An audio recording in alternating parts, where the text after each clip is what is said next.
เดี๋ยวครูบาอาจารย์รูปอื่นจะได้ขึ้นต่อนะครับก็ไม่ใช้เวลาเยอะหรอกเล่าประสบการณ์ให้ฟังโยมว่า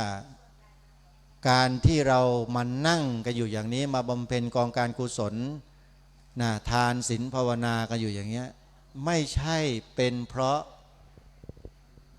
เราอยากจะมานะแต่เป็นเพราะบุญหนุนส่งให้เรามาด้วยประการหนึ่งอันนี้ต้องยอมรับเลยถ้าไม่เชื่อพระพุทธเจ้าแล้วไม่รู้จะเชื่อใครพระพุทธเจ้าบอกว่าเราสร้างเหตุปัจจัยเอาไว้โยมตั้งแต่อดีตน่ะอดีตชาติเรากี่ชาติก็ไม่รู้เราจึงมานั่งกันอยู่ตรงนี้แล้วก็มาทำกันอยู่แบบนี้แล้วมันก็จะเสริมเติมเต็มบุญบารมีของเราเนี่ยไปเรื่อยๆเรื่อยๆแล้วไม่ต้องรอชาติหน้าหรอกถ้าเราต้องการจะบรรลุนะชาตินี้ก็บรรลุได้แต่จะบรรลุขั้นไหนไม่ทราบอาตมาไม่ทราบแต่ละท่านแต่ละคนหรอกเพราะแต่ละคนไม่เหมือนกันจริตต่างกันวิธีการต่างกันความคิดต่างกันเหตุปัจจัยต่างกันทุกสิ่งทุกอย่างเนี่ยมันแต่ละคนแต่ละท่านสร้างมานี่ไม่มีใครเหมือนกันสักคนหนึ่งลองคิดดูแล้วไม่เหมือนกันแต่ทำไมมานั่งอยู่ด้วยกันโอ้ยเรื่องนี้มันอัศจรรย์มากถ้าเราศึกษาลงไปในรายละเอียดแล้วเนี่ยโยมเอ้ยโยมจะรักกันมากเลยที่นั่งอยู่ที่เนี่ยโอ้ยพี่น้องกันแท้ๆเลยพวกเราเนี่ยมันจับเขาเรียกอะไรนะกอดคอกันตายยังได้เลยพวกเราเนี่ยเรียกว่าสภาวะเดียวกันใจเดียวกันคือรักแต่คุณงามความดีรักสิ่งที่ดีกันจึงมาร่วมกันแบบนี้ทั้งพระทั้งเนนทั้งครูบาอาจารย์ญาติโยมบาศกบาสิกาผู้สนับสนุนอะไรต่างๆเนี่ยแต่ต้องยกเว้นหน่อยนะมันมีประเภทนี้ทุกที่เลยโยมพวกมนุษย์สเปโตอ่ะแฝงตัวเข้ามาเหมือนพวกเราเนี่ยนุ่งขาวห่มขาวพอเผลอหน่อยมันก็หยิบมันก็ขโมยมันก็จะเนี่ยมันมีอยู่ทุกที่อ่ะไอ้พวกเนี้ยก็มีเหมือนกันในดีก็มีไม่ดีอยู่ในไม่ดีมันก็มีดีอยู่ปะปนกันไปอย่างนี้โยมเราก็ต้องระวังกันแล้วกันนะโยมนะข้าวของที่มีค่าเนี่ยให้ติดตัวไว้อย่าไปปล่อยวางแป๊บเดียวเท่านั้นนะเดี๋ยวก็หายหมดอ่ะเพราะว่าเดี๋ยวนี้มันยุคนี้มันไวมากยุคดิจิตอลแต่พวกนี้ไวกว่าดิจิตอลซะอีกสายตาเนี่ยโอ้โหจ้องแล้วใครมีของมีค่ากระเป๋าใบนี้ดูที่ควักเข้าควักออกระวังท่านนะโยมนะ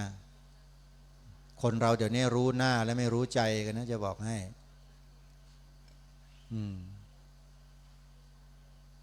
ต้องระวังกันด้วย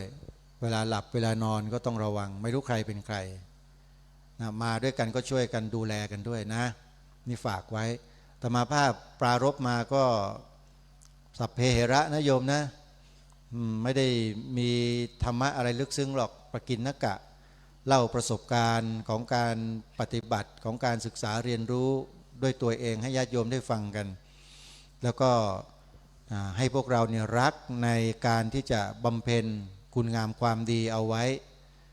แล้วก็พยายามศึกษาดูจิตดูใจของเราเองนะให้เยอะๆโอปนะยิโกโอปนะยิโกน้อมเข้ามาใส่ตัวแล้วก็ดูศึกษาเรียนรู้มันตากระทบรูปหูได้ยินเสียงจมูกได้กลิ่นลิ้นลิ้มรสกายสัมผัสถูกต้องใจนึกคิดนี่คืออายตนะภายในกับภายนอกที่เขาผัสสะคือสัมผัสกันเสร็จมันเกิดความรู้สึกขึ้นในขณะนั้นตามให้มันทัน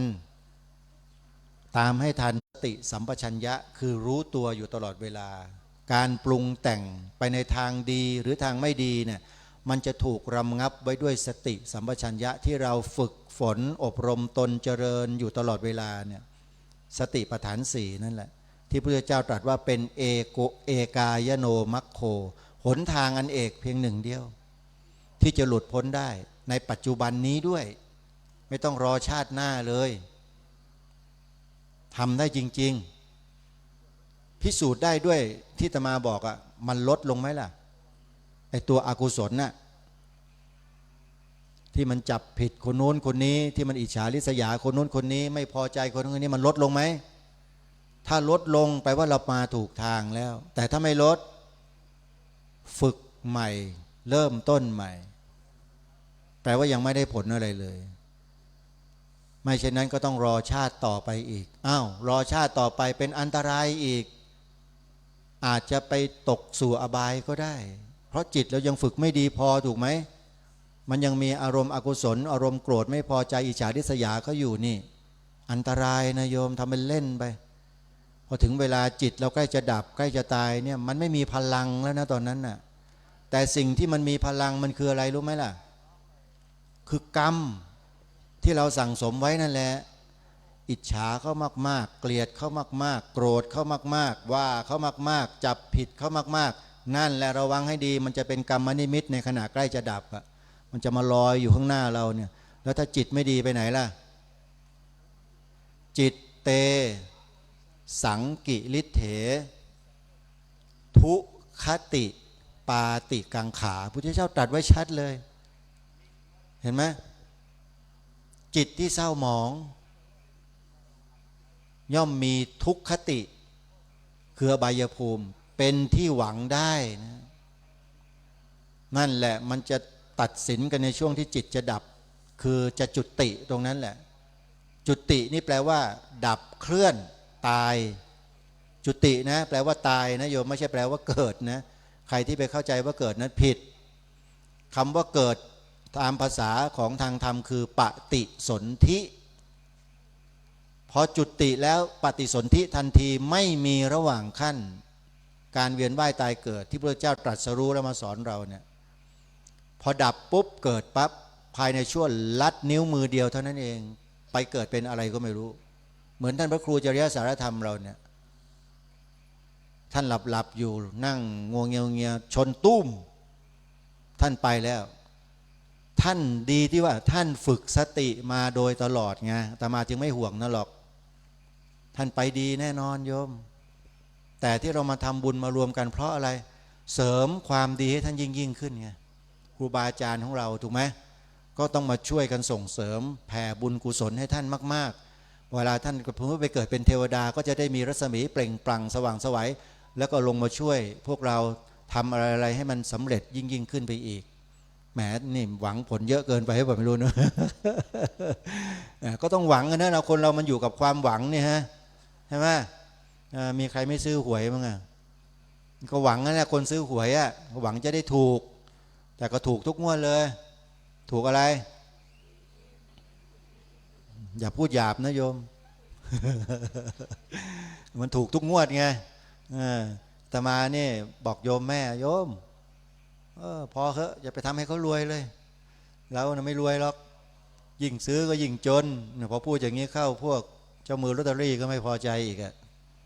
ก็พระเราจะไปสอนให้โยมเล่นอบายมุขได้ยังไงเราก็ต้องสอนให้ลดละเลิกถูกไหมนั่นแหละและให้บุญกุศลเพิ่มพูนมากขึ้นไม่มีอะไรจะดีเท่ากับการเจริญสติปัฏฐานเนี่ยเดี๋ยวหลวงพ่อพระครูบุรพาธรรมบัณฑิตเนี่ยเวลาท่านจะมาเทศน์ท่านมาสอนเราเนี่ยง่ายๆแต่ว่าลึกซึ้งลูกศิษย์ลูกหาท่านเก่งๆเยอะท่านอาจารย์พระครูก็ปรารภกันคุยกันเมื่อสักครู่โอ้มีอะไรต่อมีอะไรน่าสนใจเยอะที่ท่านทำงานกันนี่แต่มาทราบจากท่านนี่แหละโยมว่าพระสงฆ์เรานะที่บวชกันมาเป็นหมื่นพันรูปเนี่ยผ่านกระบวนการอบรมจากครูบาอาจารย์เหล่านี้ออกไปเผยแผ่พระศาสนาไปอบรมพร่ำสอนลูกหลานเยาวชนเด็กๆประชาชนเป็นจำนวนไม่น้อยเลยนะยังพระศาสนายังความสงบร่มเย็นของบ้านเมืองไว้ได้เพราะพระเหล่านี้แหละพระเนนเหล่านี้แหละเพราะนั้นญาติโยมอาตมาขอบอกว่าไม่มีอะไรหรือสิ่งใดที่จะเลิศจะประเสริฐที่จะดีกว่าการที่เราส่งเสริมพระสงฆ์สามเณรให้มีกำลังโยมส่งเสริมไปเถอะมีแต่บุญมีแต่กุศลมีแต่ความเจริญของบ้านเมืองทั้งนั้นแต่ถ้าโยมไปส่งเสริมอย่างอื่นโดยเฉพาะสิ่งที่ทำลายพระสงฆ์ทำลายสามเณรทุกวันนี้สิ่งไหนเนาะทำลายพระสงฆ์ทำลายสามเณรอยู่ไม่หยุดไม่หย่อนโยมพอจะทราบไหมถามจริงเถอะพอทราบไหมอะไรนะโยม ลองเดาสิอะไรที่ทำลายพระสงฆ์อยู่ตลอด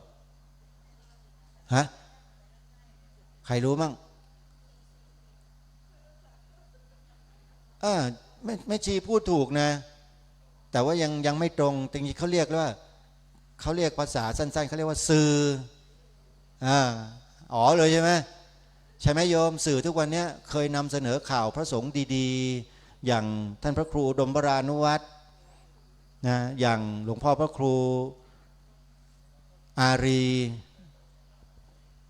อย่างท่านพระอาจารย์สุพิษพระครูนิรุตอาจารย์ต้นสื่อพวกนี้เคยนำเสนอเรื่องราวดีๆของพระไหมนี่แหละอันตรายคือสื่อโยมแหมถ้ามีเวลาเนี่ยมาพูดเรื่องสื่อนี่มันมากเลยโยมสนุกเพราะว่าอะไรเป็นเจ้าพ่อสื่อเมื่อก่อน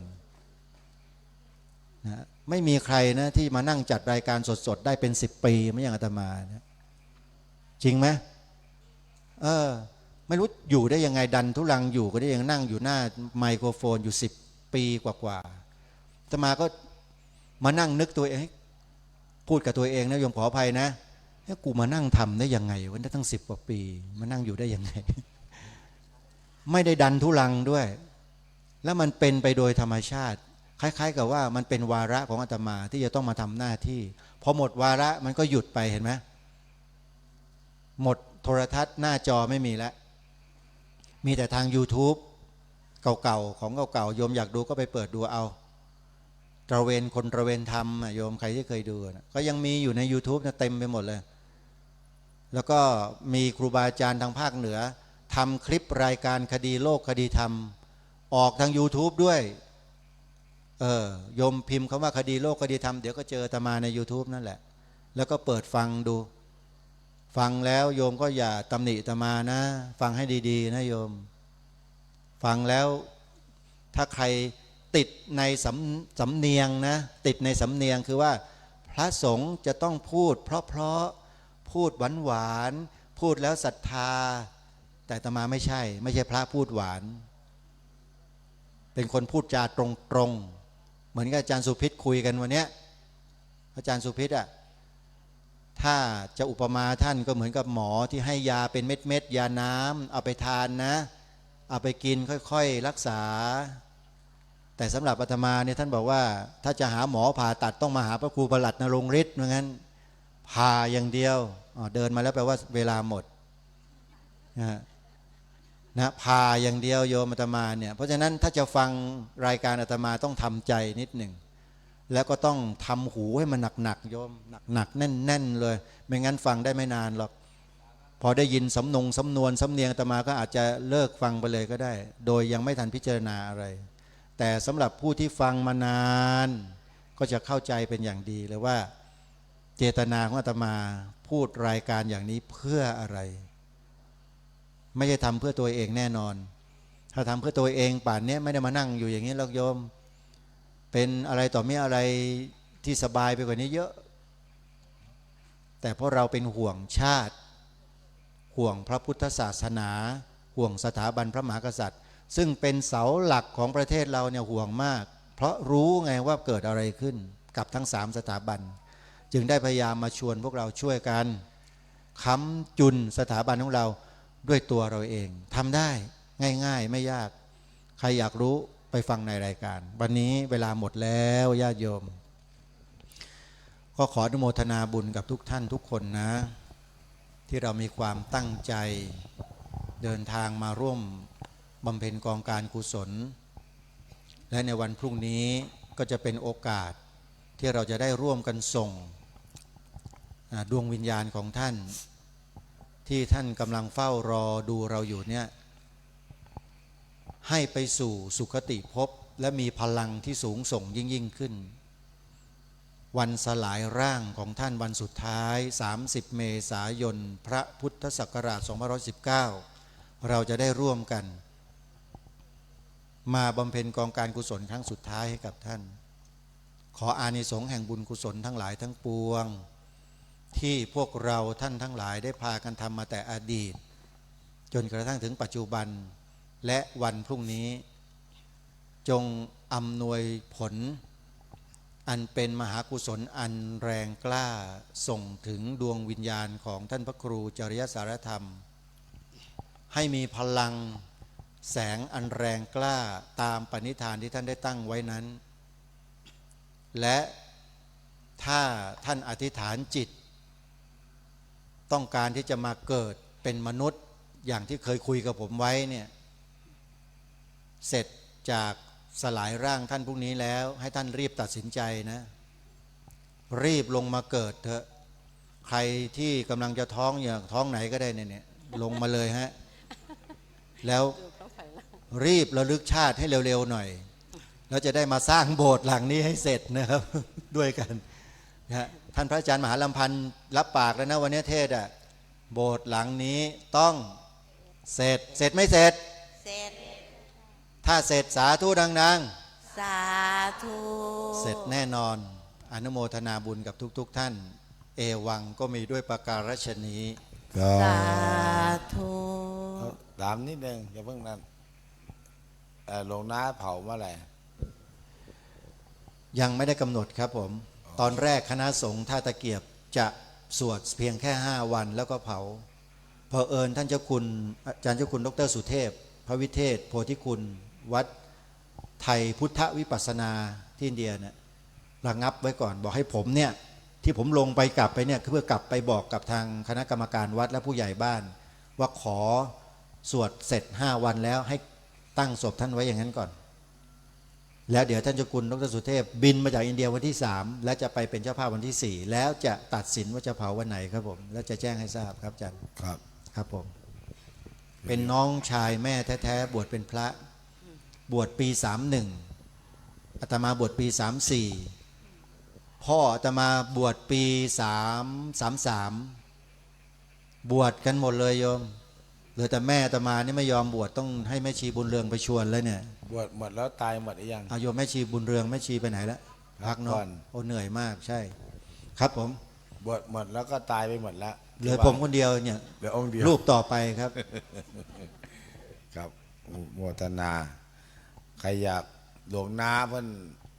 มรณภาพ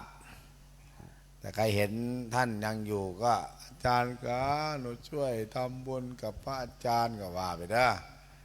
หรือจะช่วยทำบุญสวนป่าอะไรนะสวนป่าสามัคคีธรรมกำลังทำนั่นอยู่ก็ถือว่าช่วยกันยอมโดยอาจารย์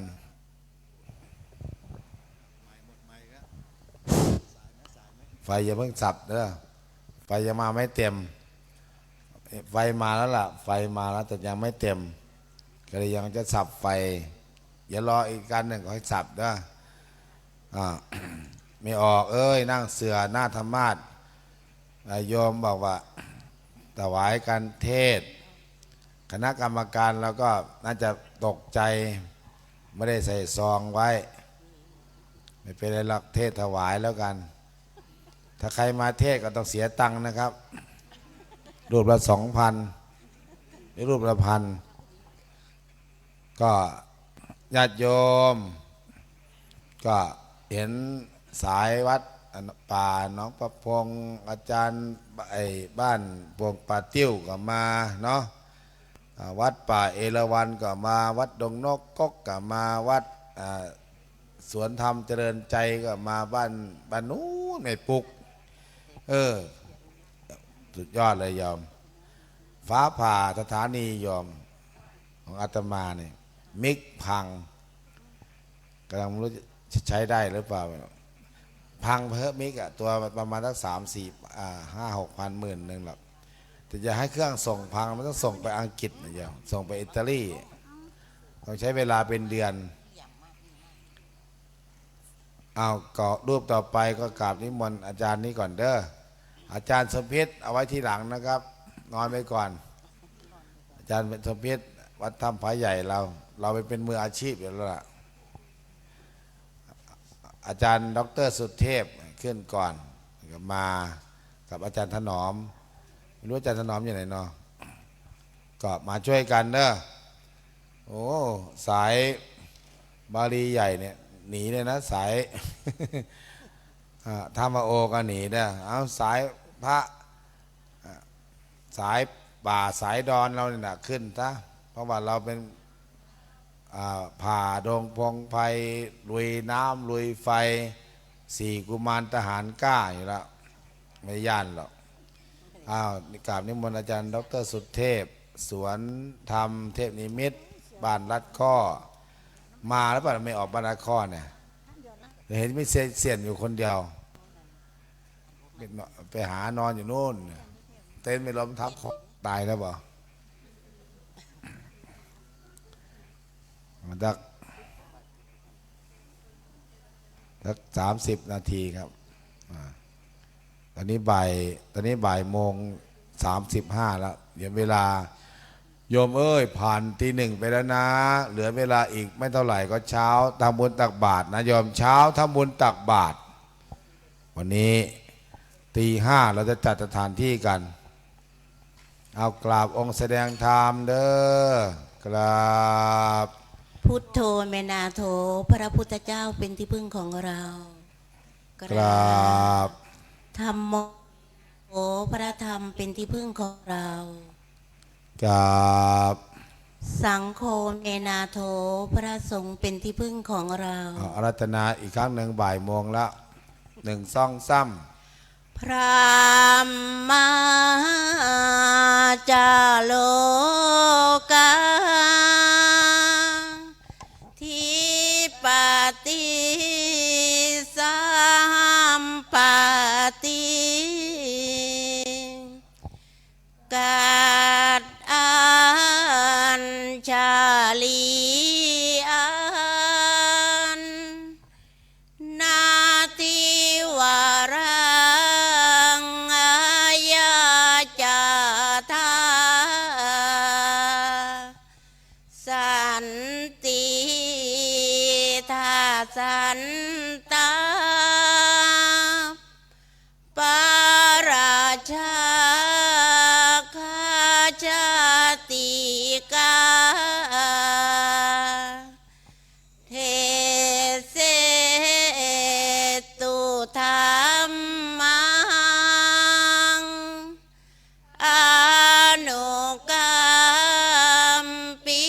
มังประชางกราบนิมนต์เจ้าค่ะ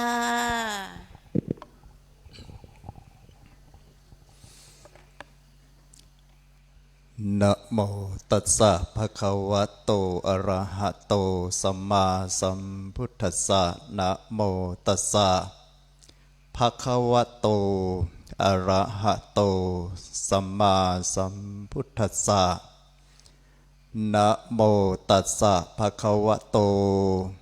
อะระหะโตสัมมาสัมพุทธัสสะขยวะสังขาราอัปปมาเทนะสัมปาเทธาติ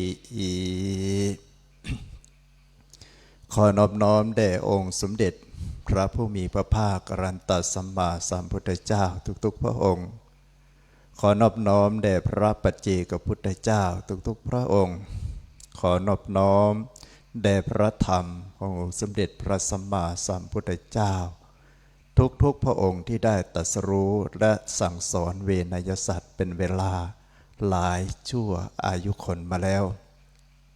ขอถวายความนอบน้อมแด่หมู่พระอริยสงฆ์สาวกขององค์สมเด็จพระสัมมาสัมพุทธเจ้าทุกพระองค์ขอโอกาสขอถวายความเคารพพ่อแม่ครูบาอาจารย์พระมหาเถระทุกรูปด้วยความเคารพขอความเจริญในธรรมจงมีแก่ญาติโยมสาธุชนทุกท่านมาณโอกาสนี้เอามือลงเนาะวันนี้ก็ถือว่าเป็นวันมาประชุมหรือชุมนุมในการมาฟังธรรมอีกวาระหนึ่งถึงแม้ว่าเรานั้นมาที่นี่อาจจะไม่เป็นที่ยินดีเนื่องจากว่าเป็นการมาส่งเสียมาส่งสรีระในการชาปณะหรือว่าถวายสรีระเพลิงสรีระหรือเราเรียกกันตัวไปว่า พิธีพระราชทานเพลิงศพของท่านอาจารย์พระครูจริยสารธรรมหรือพระอาจารย์นิรุตเราก็เห็นกันได้คุยกันเนาะญาติโยมอยู่ทุกท่านอยู่ตรงนี้ก็ได้ฟังมาตั้งแต่นู้นตั้งแต่หัวค่ำก็มีพระพิรุณพระพายไม่รู้ว่าพิโรธหรือว่าทำให้อากาศร่มเย็นเนาะก็ได้สองอย่างนะความเย็นก็มากับสิ่งหลายๆอย่างนะอากาศร้อนอบอ้าวก็ถือว่าเทวดาจัดสรรเวลาก็แล้วกันเนาะมีอยู่ตรงนี้ตื่นหรือยังเนาะฟังมาตั้งแต่ต้นอาตมาถือว่าญาติโยมนี่มีความอดทนมากนะ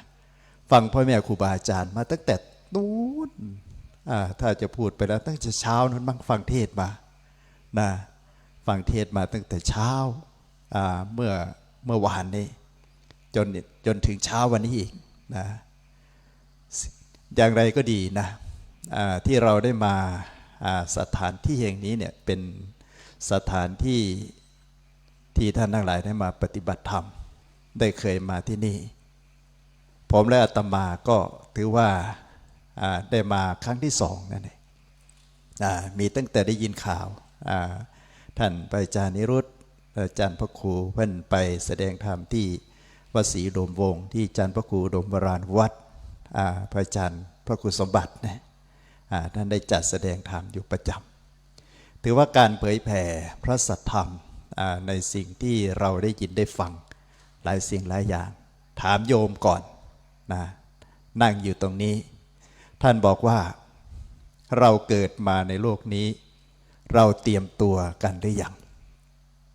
นั่งอยู่ตรงนี้ท่านบอกว่าเตรียมตัวก่อนตายเราเตรียมตัวกันหรือยังเตรียมดีหรือยังเตรียมตัวก่อนตายเตรียมกายก่อนแต่งเตรียมน้ำก่อนแล้งเตรียมแบงก่อนเดินทางเรามีหรือยังโดยเฉพาะเรามาที่นี้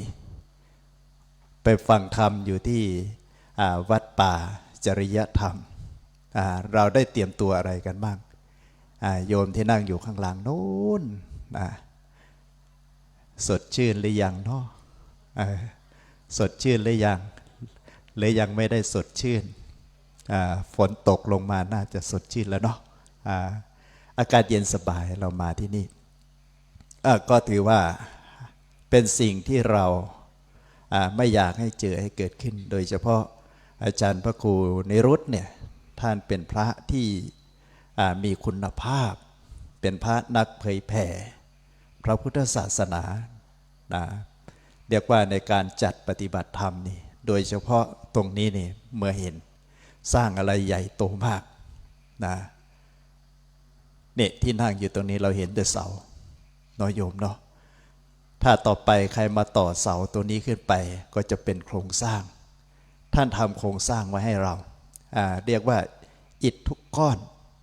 ปูนทุกถุงหรือว่าปูนทุกคิวหรือว่าปูนทุกอย่างที่ก่อสร้างเลย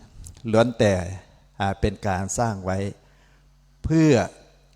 จันโรงไว้ซึ่งพระพุทธศาสนาทำไมถึงก่อสร้างใหญ่โตเพราะมองเห็นอนาคตว่าในภายภาคหน้าญาติโยมมาตัวนี้ก็ได้มาปฏิบัติธรรมนี่คือความดำริของอาจารย์พระครูมาจนถึงวันที่เราท่านทั้งหลายก็ได้ยินข่าวจะเรียกว่าข่าวร้ายก็ได้เนาะเราไม่อยากให้มันเกิดขึ้นสิ่งเหล่านี้มันก็ต้องเกิดสิ่งไหนมันจะเกิดมันก็ต้องเกิดโดยเฉพาะสิ่งที่มันเกิดขึ้นเนี่ยเราอาจจะไม่ต้องการให้มันเกิดขึ้นในสถานะแบบนี้แต่ถึงอย่างไรก็ดีบอกว่าตายก่อนตายคำว่าตายก่อนตายในที่นี้ไม่ถึงว่าตัวท่านจะตายพูดเรื่องความตายเพราะว่ามาตรงนี้นะโยมเนาะทำไมพูดเรื่องของตายภาษาบาลีท่านกล่าวไว้ว่ามรณสติคือนึกถึงความตายเป็นกรรมฐานนะเรามาดูว่าสักวันหนึ่ง มันต้องถึงเรา สักวันหนึ่งมันต้องมาถึงเราอาตมาก็ถือว่าก็ภาวนาทุกวันว่าเรานอนหลับไปคืนนี้มันจะตื่นไหมถ้าไม่ตื่นขึ้นมาก็คนเขาน่าจะเผาที่นั่งอยู่นี้ไม่มีใครหลีกหนีพ้น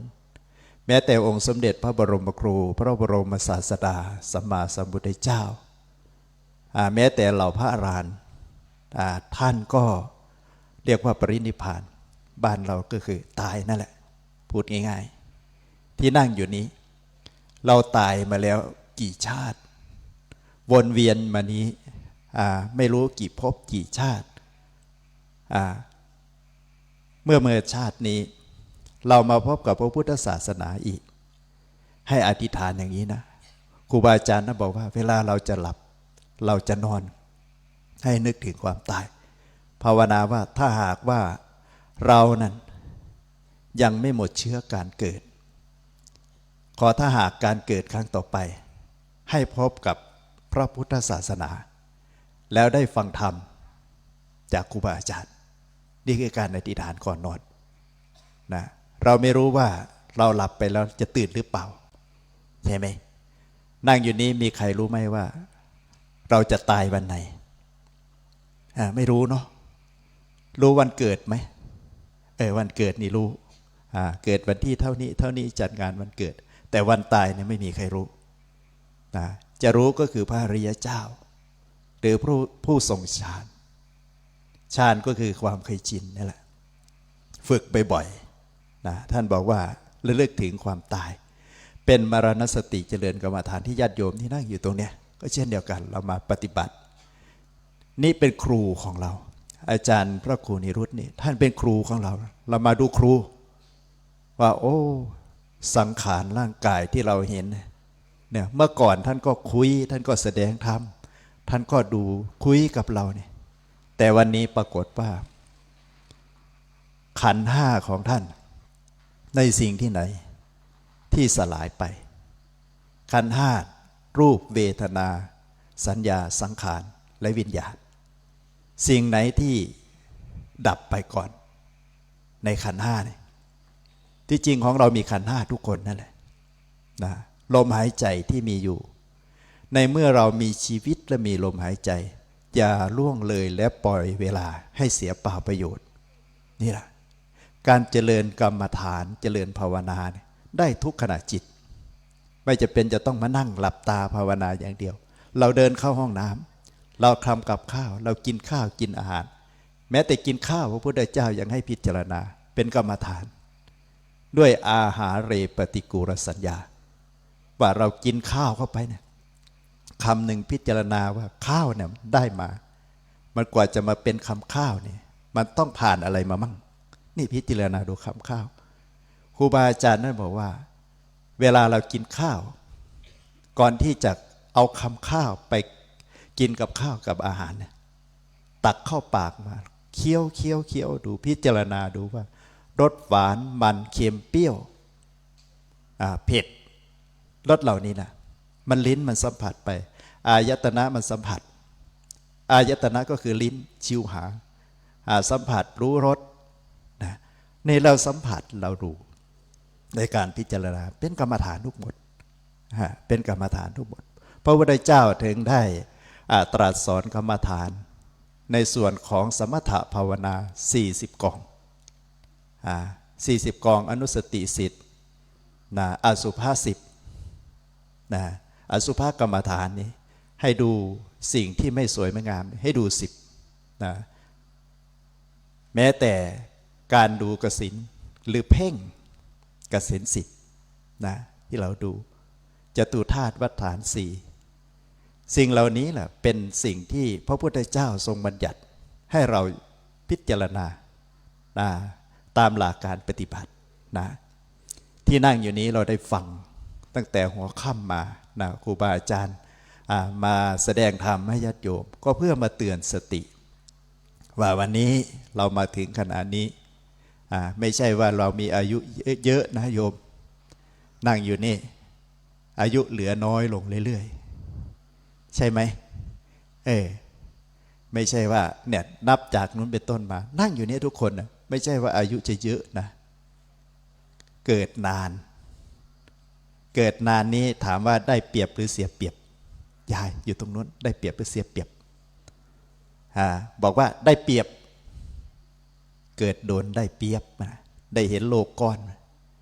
นะแต่ว่าก็เสียเปรียบเพราะว่าเท่าแก่แล้วเนาะ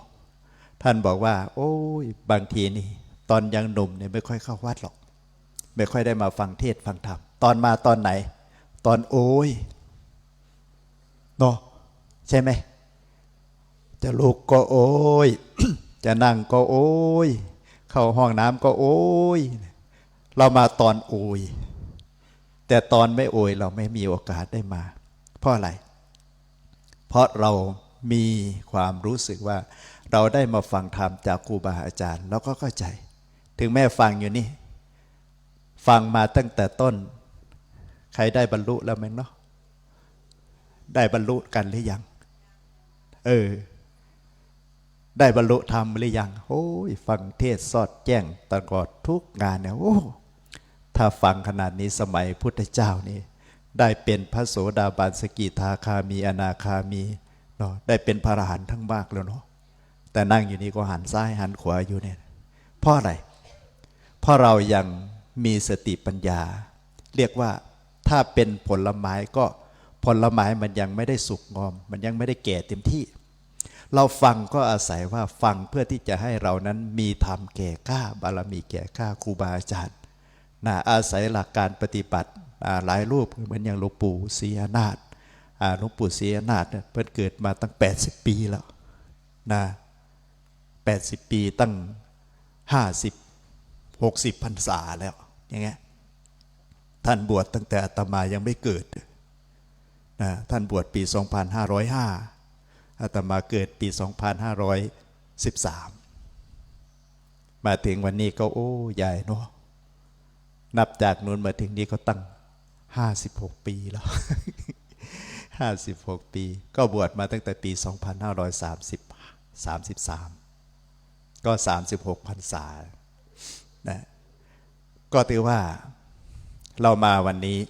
มาถึงนึกถึงครูของเราก็คืออาจารย์ท่านอาจารย์พระครูนิรุตท่านเป็นครูให้เราเห็นว่าอย่าประมาทที่นอนอยู่เนี่ยเมื่อก่อนเขานั่งอยู่มีลมหายใจคุยถึงแม้ว่าท่านจะมรณภาพบอกว่าพระไม่ตายนะโยมนะพระไม่ตายนะตายแต่โยมนั่งอยู่นี้ตายทุกคนยกเว้นพระ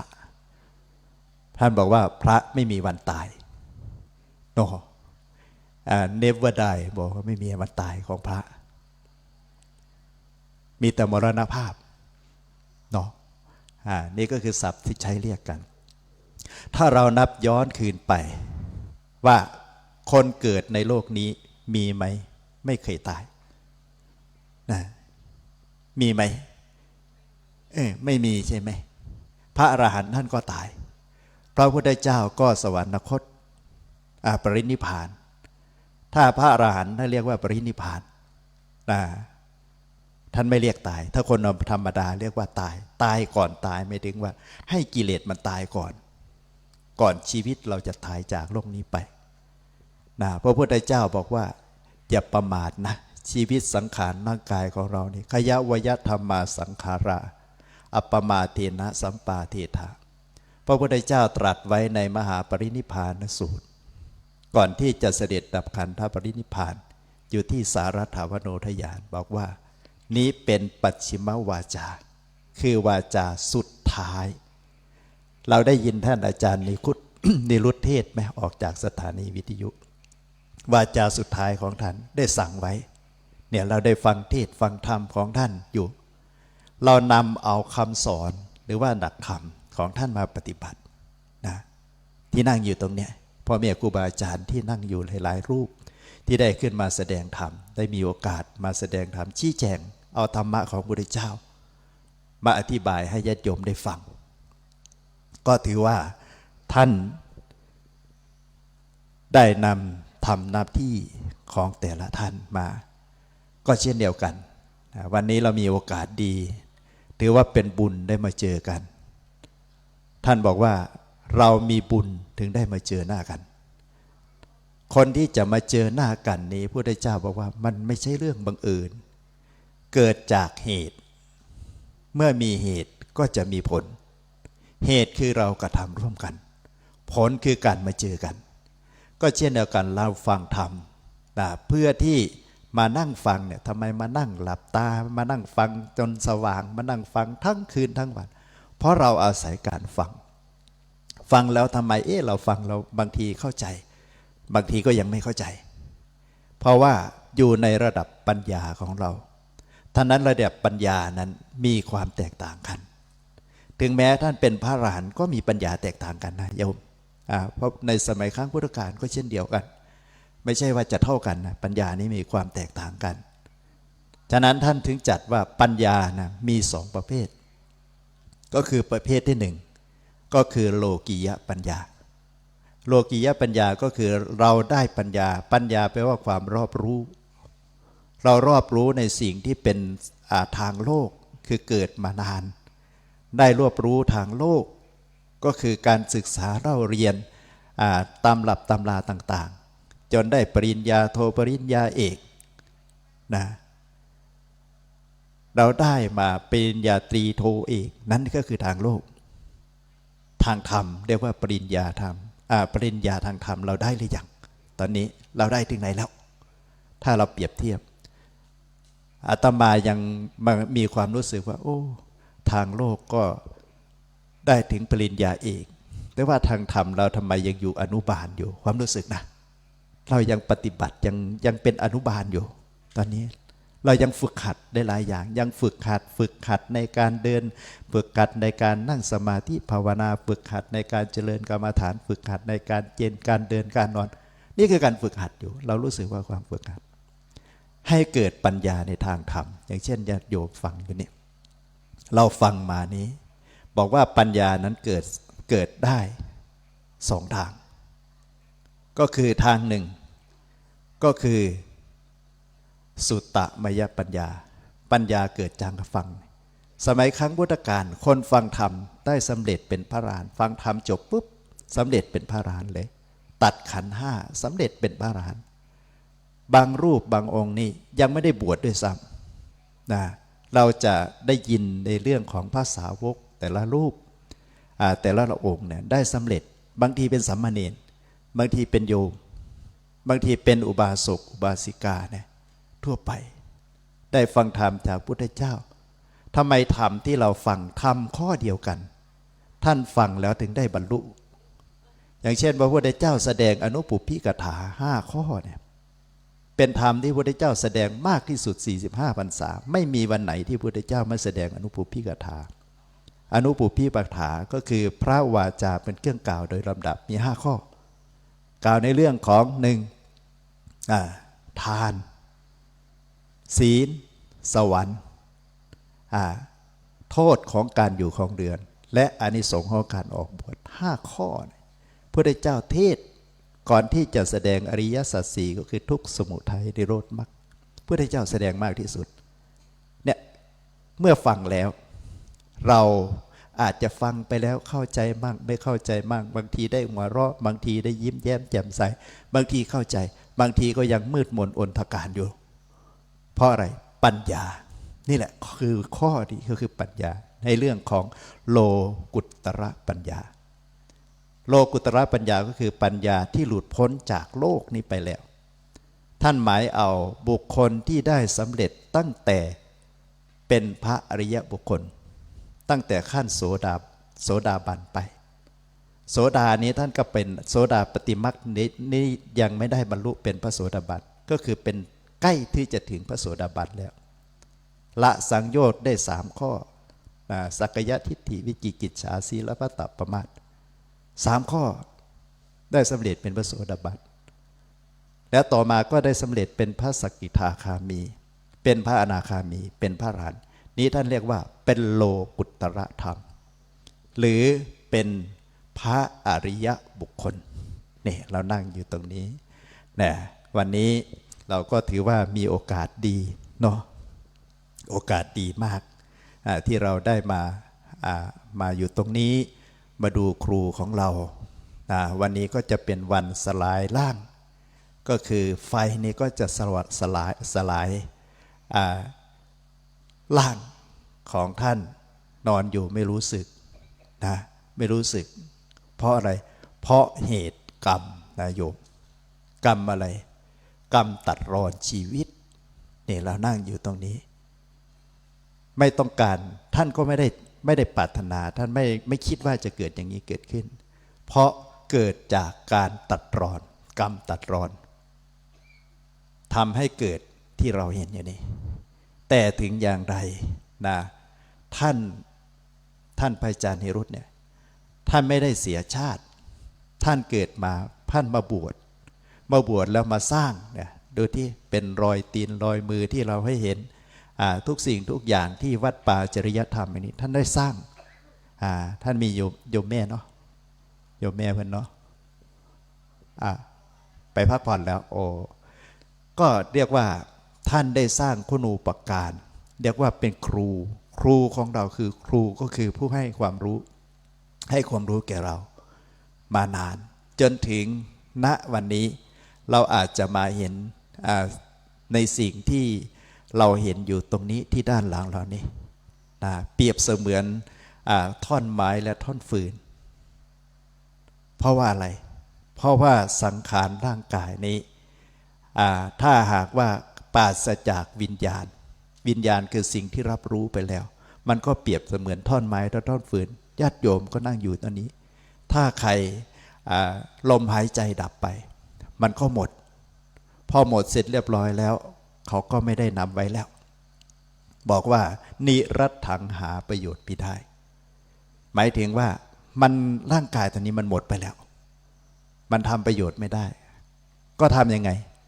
ก็ต้องเผาหรือฝังหรือว่าทำชาปนกิจก็เช่นเดียวกันวันนี้เราท่านทั้งหลายได้มาน้อมนำบูชาคุณบูชาความดีบูชาคุณงามความดีที่ท่านพระอาจารย์นิรุตนะได้สร้างไว้ทุกสิ่งทุกอย่างที่เราเห็นเนี่ยถึงแม้ว่าเป็นการสร้างไว้ในโลกนี้เป็นวาระครั้งสุดท้าย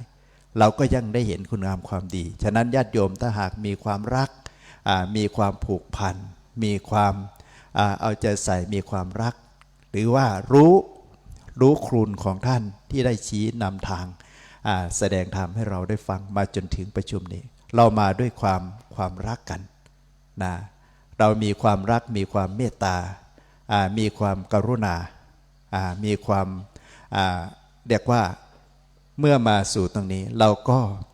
มีความเป็นอันหนึ่งน้ำเดียวใจกันหมายถึงว่าเรามารวมกันอยู่สถานที่อย่างนี้เพื่อที่จะให้สิ่งเหล่านี้นะมันสำเร็จลุล่วงไปได้ด้วยดีฉะนั้นญาติโยมทุกท่านที่มาตรงนี้ที่ได้เรามาร่วมกันในการส่งเป็นครั้งวาระสุดท้ายในวันนี้ในการส่งน้อมน้อมจิตอันเป็นกุศลของเรานี่แหละบุญกุศลที่เราได้เกิดจากการประพฤติปฏิบัติธรรมในการฟังธรรมมาตั้งแต่ท่านมรณภาพตั้งแต่วันที่17-18เป็นต้นมาจนถึงวันนี้วันที่30เป็นวันที่เราท่านทั้งหลายได้น้อมส่งถ้าหากว่าท่านได้ประพฤติวัดปฏิบัติธรรมอยู่ในครองศีลครองธรรมตามพระธรรมวินัยสิ่งเหล่านี้แหละจะเป็นบันไดเราไม่รู้ว่าระดับจิตของท่านหรือว่าท่านจะไปสู่ในจิตไหนแต่เราเชื่อเถิดว่าผลของการประพฤติปฏิบัติธรรมหรือการทำความดีเนี่ยไม่เสียประโยชน์พระพุทธเจ้าบอกว่านั่งสมาธิบุญก็เกิดสวดมนต์บุญก็เกิดวันนี้บุญเกิดมากเนาะเกิดหลายทางก็ทำให้อากาศนี่เย็นสบายเราถ้าพูดในทางแง่มุมดีนะก็ถือว่าโอ้เพิ่นมีบุญเพิ่นทำให้อากาศร้อนอบอ้าวให้เย็นสบายถ้าเรามองในภาพหนึ่งนะเราจะมองว่าสถานที่จัดเตรียมไว้ก็สวยอะไรก็สวยทุกอย่างทำไมพายุฝนอะไรทำลายอะไรเสียหายเราต้องมองอีกด้านหนึ่งมองกลับกันว่าโอ้ ถ้าฝนไม่ตกอากาศมันจะร้อน คนมาร่วมงานนี่ไม่ใช่คนน้อยๆที่มาเนี่ยโรงทานก็เต็มตั้งแต่เดินเข้ามา แล้วผู้คนมากหน้าหลายตามาด้วยจิตผูกพันบางคนทราบข่าวครูบาอาจารย์มาทั่วประเทศพ่อแม่ครูบาอาจารย์มาอยู่ที่นี่มาร่วมกัน โดยเฉพาะท่านอาจารย์พระครูอุดมวรานุวัตรเป็นแม่งานก็ว่าได้ในการนำเครื่องเสียงในการถ่ายทอดมาฉะนั้นบุญกุศลส่วนนี้แหละในนามคณะสงฆ์เนาะในนามคณะสงฆ์และวันนี้ก็มีกับผมอาตมาภาพมีโอกาสได้นำสิ่งละอันพันละน้อยเนาะเวลาจำกัดเราฟังหลายๆองค์หลายๆรูปเปรียบเสมือนกับว่าเรากินข้าวเนี่ยกับข้าวเยอะวันนี้กับข้าวมีตั้ง30อย่างแต่ญาติโยมได้ชอบอย่างไหนก็เลือกเอาเนาะกับข้าวก็คือธรรมะที่เราฟังวันนี้เนี่ยต่อไปจากนี้เนี่ยเราได้กินกับข้าวไม่รู้ว่ารสหวานรสมันรสเคี่ยวรสเปรี้ยวรสขมบางทีฟังไปแล้วธรรมะขมไม่ถูกใจก็เป็นธรรมะขมเนาะนะพระพุทธเจ้าถึงตรัสว่ารสแห่งธรรมนั่นแหละสัพพะรสังธรรมรสโสชินาติรสแห่งธรรมย่อมชนะรสทั้งปวงวันนี้ก็ถือเป็นโอกาสดีกับผมและอาตมาภาพได้นำธรรมะกล่าวถึงมรณสตินึกถึงคุณงามความดีของท่านพระอาจารย์พระครูจริยสารธรรมหรือพระอาจารย์นิรุตท่านได้ลาจากโลกนี้ไปด้วยวิญญาณของท่านโดยเฉพาะสังขารสรีระสังขารของท่านก็จะถูกทำชาปนกิจคือพระราชทานเพลิงศพในวันนี้ฉะนั้นด้วยคุณงามความดีที่เราท่านทั้งหลายได้มาร่วมกันประพฤติปฏิบัติธรรมในคราวครั้งนี้จะน้อมส่งดวงวิญญาณของท่านให้สู่อริยมรรคอริยภูมิได้สู่แดนที่พระพุทธเจ้าได้ตรัสไว้ว่าแดนนิพพานเป็นลำดับสืบไปซึ่งเป็นสถานที่หรือแดนสูงสุดหรือคติสูงสุดที่เราจะไปสู่ก็คือสู่มรรคผลนิพพานนั่นเองดังนั้นขอให้ทุกท่านที่ได้ฟังในข่าวครั้งนี้ได้เข้าแดนพระนิพพานทุกท่านทุกผู้ทุกคนทุกตนด้วยเถิดสาธุกราบองค์แสดงธรรมพร้อมกันค่ะกราบพุทโธเมนาโธ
หน่อยจะเอาธรรมาสไปไว้หน้าเมน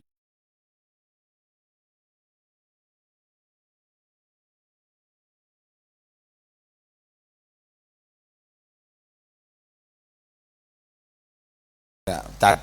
โต๊ะได้ฆ่าเวลาไป ถ้านั่งเฉยๆไม่เสียเวลาไม่เกิดประโยชน์นะจัดโต๊ะสีน้ำเงินน่ะทีนี้เขาจัดไปเดินจงกรมไปจัดโต๊ะไปแล้วก็จัดรูปอาจารย์นี่นะจัดโต๊ะหมู่บูชาเห็นไหมอาจารย์นี่ยกนั่นยกนี่ไหมธรรมะทำเลยอาจารย์สพิษเอาไว้ทีหลังเด้ออาจจะตี 5เด้อพูดไปด้วยบรรยากาศช่วงนี้ก่อนนี้มันแล้วเราดับไฟแป๊บนึงดับไฟไฟเต้นแล้วก็จะเสียบเอานี่ไปดับไปจำไฟใหม่โอ้ไฟสว่างนะไฟปั่นเนาะ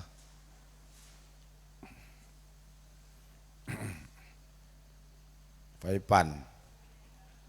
พรุ่งนี้เด้อพรุ่งนี้นี่6 โมง7 โมงใส่บาตรเด้อใครมีข้าวมีอะไรก็เตรียมใส่บาตรแล้วก็ใครอยู่ตรงนั้นก็มารวมกันก็ถือว่าร่วมด้วยช่วยกันคืองานถ้าเรามีประสบการณ์ฝนตกฟ้าร้องต่างๆมันเกิดปัญหาก็มีทางออกทางแก้ก็ฟังธรรมะไปธรรมะคือธรรมชาติธรรมะคือหน้าที่เด็กก็กำลังจัดไฟจัดดอกไร่จัดดอกไม้ดอกไร่อาจารย์บูรพาตอนนี้บ่าย2 โมงนะโยมเห็นป่ะตี 2แม่ครัวตื่นหรือยังเนาะข้าวต้มเนี่ยตี 2 11 นาทีแล้วอาจารย์นิมนต์อาจารย์พระครูบูรพาบัณฑิตนะวัดป่าน้องโมงรองเจ้าอำเภออะไรนะหนองพอกจังหวัด101จังหวัด101นี่มีนักร้องดาราเยอะนะนักร้องหมอลำเพียบเลย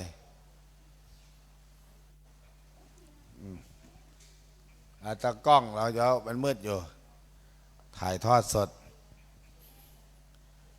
ปัญหา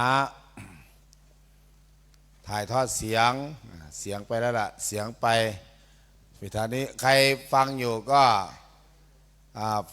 โทรมาแจ้งเนี่ยฟังอยู่เจ้าค่ะพวกนี้จะไปอยู่อาตมาพูดกับญาติโยมบอกใครอยู่นาด้วงนาดอกคำท่าสวรรค์มี 1ให้ปิดบ้านมามี 2ให้มา1ถ้ามี 3ให้มา2ถือว่าเป็นงานเดียวตั้งแต่สร้างอำเภอวังสะพุงอำเภอนาด้วงมาเนี่ย4 ตำบลเนี่ยถ้าสร้างมาเนี่ยจะมีงานนี้งานเดียวที่ใหญ่ที่สุดคนเยอะที่สุดจากคณะอำเภอเก่าๆก็อยู่หลักร้อยหลักพันเล็กน้อยวันนี้อย่างพรุ่งนี้นี่นายกับหลักหลายพันหรือว่าอาจจะใกล้หมื่นเพราะฉะนั้นญาติโยมที่จะเอาลงทานลงน้ำมาก็เจริญพรมีฐานที่อยู่แบ่งปันกันแล้วก็ครูบาอาจารย์ที่จะมาร่วมกันก็ร่วมกันทำบุญบูชาพระไตรใครยังไม่ได้บูชาพระไตรทอดผ้าพรุ่งนี้เช้าเนี่ยแต่เช้านะโยมนะ10 โมง10 โมงก็จะมีการเจริญพุทธมนต์สวดมนต์แล้วก็พระฉันเพลไล่ไปบ่ายโมงครึ่งก็เตรียมสตาร์ทแล้วล่ะบ่าย2 โมงก็ประเดชพระคุณหลวงพ่อพระราชวัชรสุธีเจ้าจังหวัดเลยฝ่ายธรรมยุทธวัดศิวทวาสขึ้นแสดงธรรมแล้วก็บ่าย3 โมงไฟพระทานมารถนำขบวนตำรวจแล้วก็ไฟมาห้ามถ่ายรูปเด็ดขาดต้องให้ความเคารพในหลวงท่านไม่ได้มาหรอกแต่ถือว่าท่านเหมือนท่านมาทุกคนต้องนิ่งกรรมฐานไว้พุทโธพุทโธแล้วก็เข้าสู่วิธีตรงนี้เพื่อฟังวิทยากรฟังอะไรต่างฟังไปหันหน้าหันตาไปแล้วก็เข้าสู่ พิธีกับพระสมาทานศีลสวดมาติกา แล้วก็ทอดผ้าโอ้มาแล้วเอาสาธุให้ไฟหน่อยแล้วโยมเด้อเตโชเตโชไฟมาแล้วญาติโยมกราบองค์แสดงธรรมพร้อมกันกราบ พุทโธเมนาโธพระพุทธเจ้าเป็นที่พึ่งของเรากราก ราบ ธัมโมเมนาโถพระธรรมเป็นที่พึ่งของเรากราบสังโฆเมนาโถพระสงฆ์เป็นที่พึ่งของเรากราบนิมนต์เจ้าค่ะ อารัตนาธรรมใหม่เพราะไฟดับยอม1 2 3พระ พระมาจาโลกาหิปติสัมปติกาดอัญชาลีอันนาทิวารังอายาจาธาสันติทาสันตาปาราชาคาชาติกาเทเสตุธรรมัง นำร้อนน้ำชาถวายพ อ ระ นุกรรมปีมังประชากราบนิมนต์เจ้าค่ะ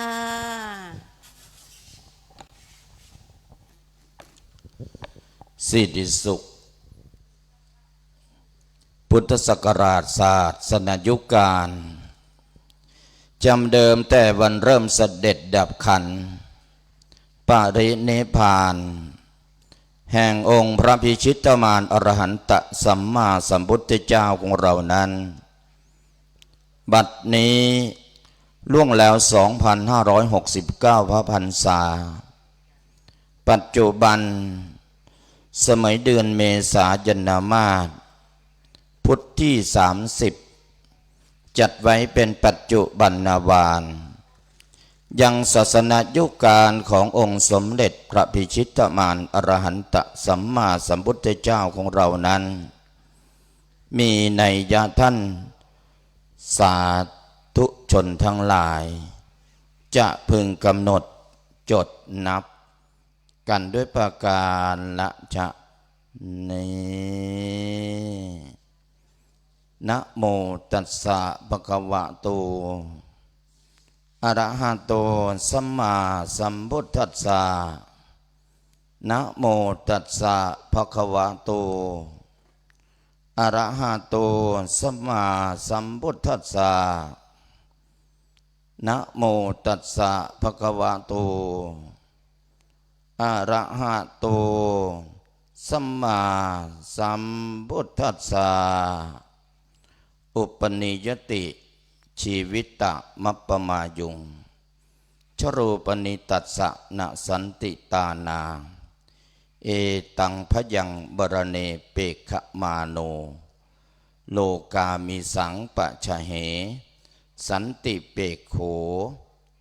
ตีสาธุกันหน่อยโยมขอนอบน้อมแด่พระผู้มีพระภาคอรหันตสัมมาสัมพุทธเจ้าผู้เป็นบรมครูของเราเทวดาและมนุษย์ทั้งหลายตรัสรู้ชอบได้โดยพระองค์เองแม้นปรินิพพานนานแล้วพระองค์นั้นด้วยเสียงกล้าวขอโอกาสและขอถวายความเคารพแด่คณะสงฆ์พระเถรานุเถระทุกรูปด้วยความเคารพยิ่งขอความวัฒนาผาสุขความเจริญในศีลในธรรมจงบังเกิดกับลูกๆสามเณรตลอดญาติโยมท่านสาธุชนคนดีทั้งหลายผู้มีใจใฝ่ในศีลในธรรมใครที่จะสดับธรรมในค่ำคืนนี้ ทุกคนทุกท่านเอามือลงญาติโยมนะ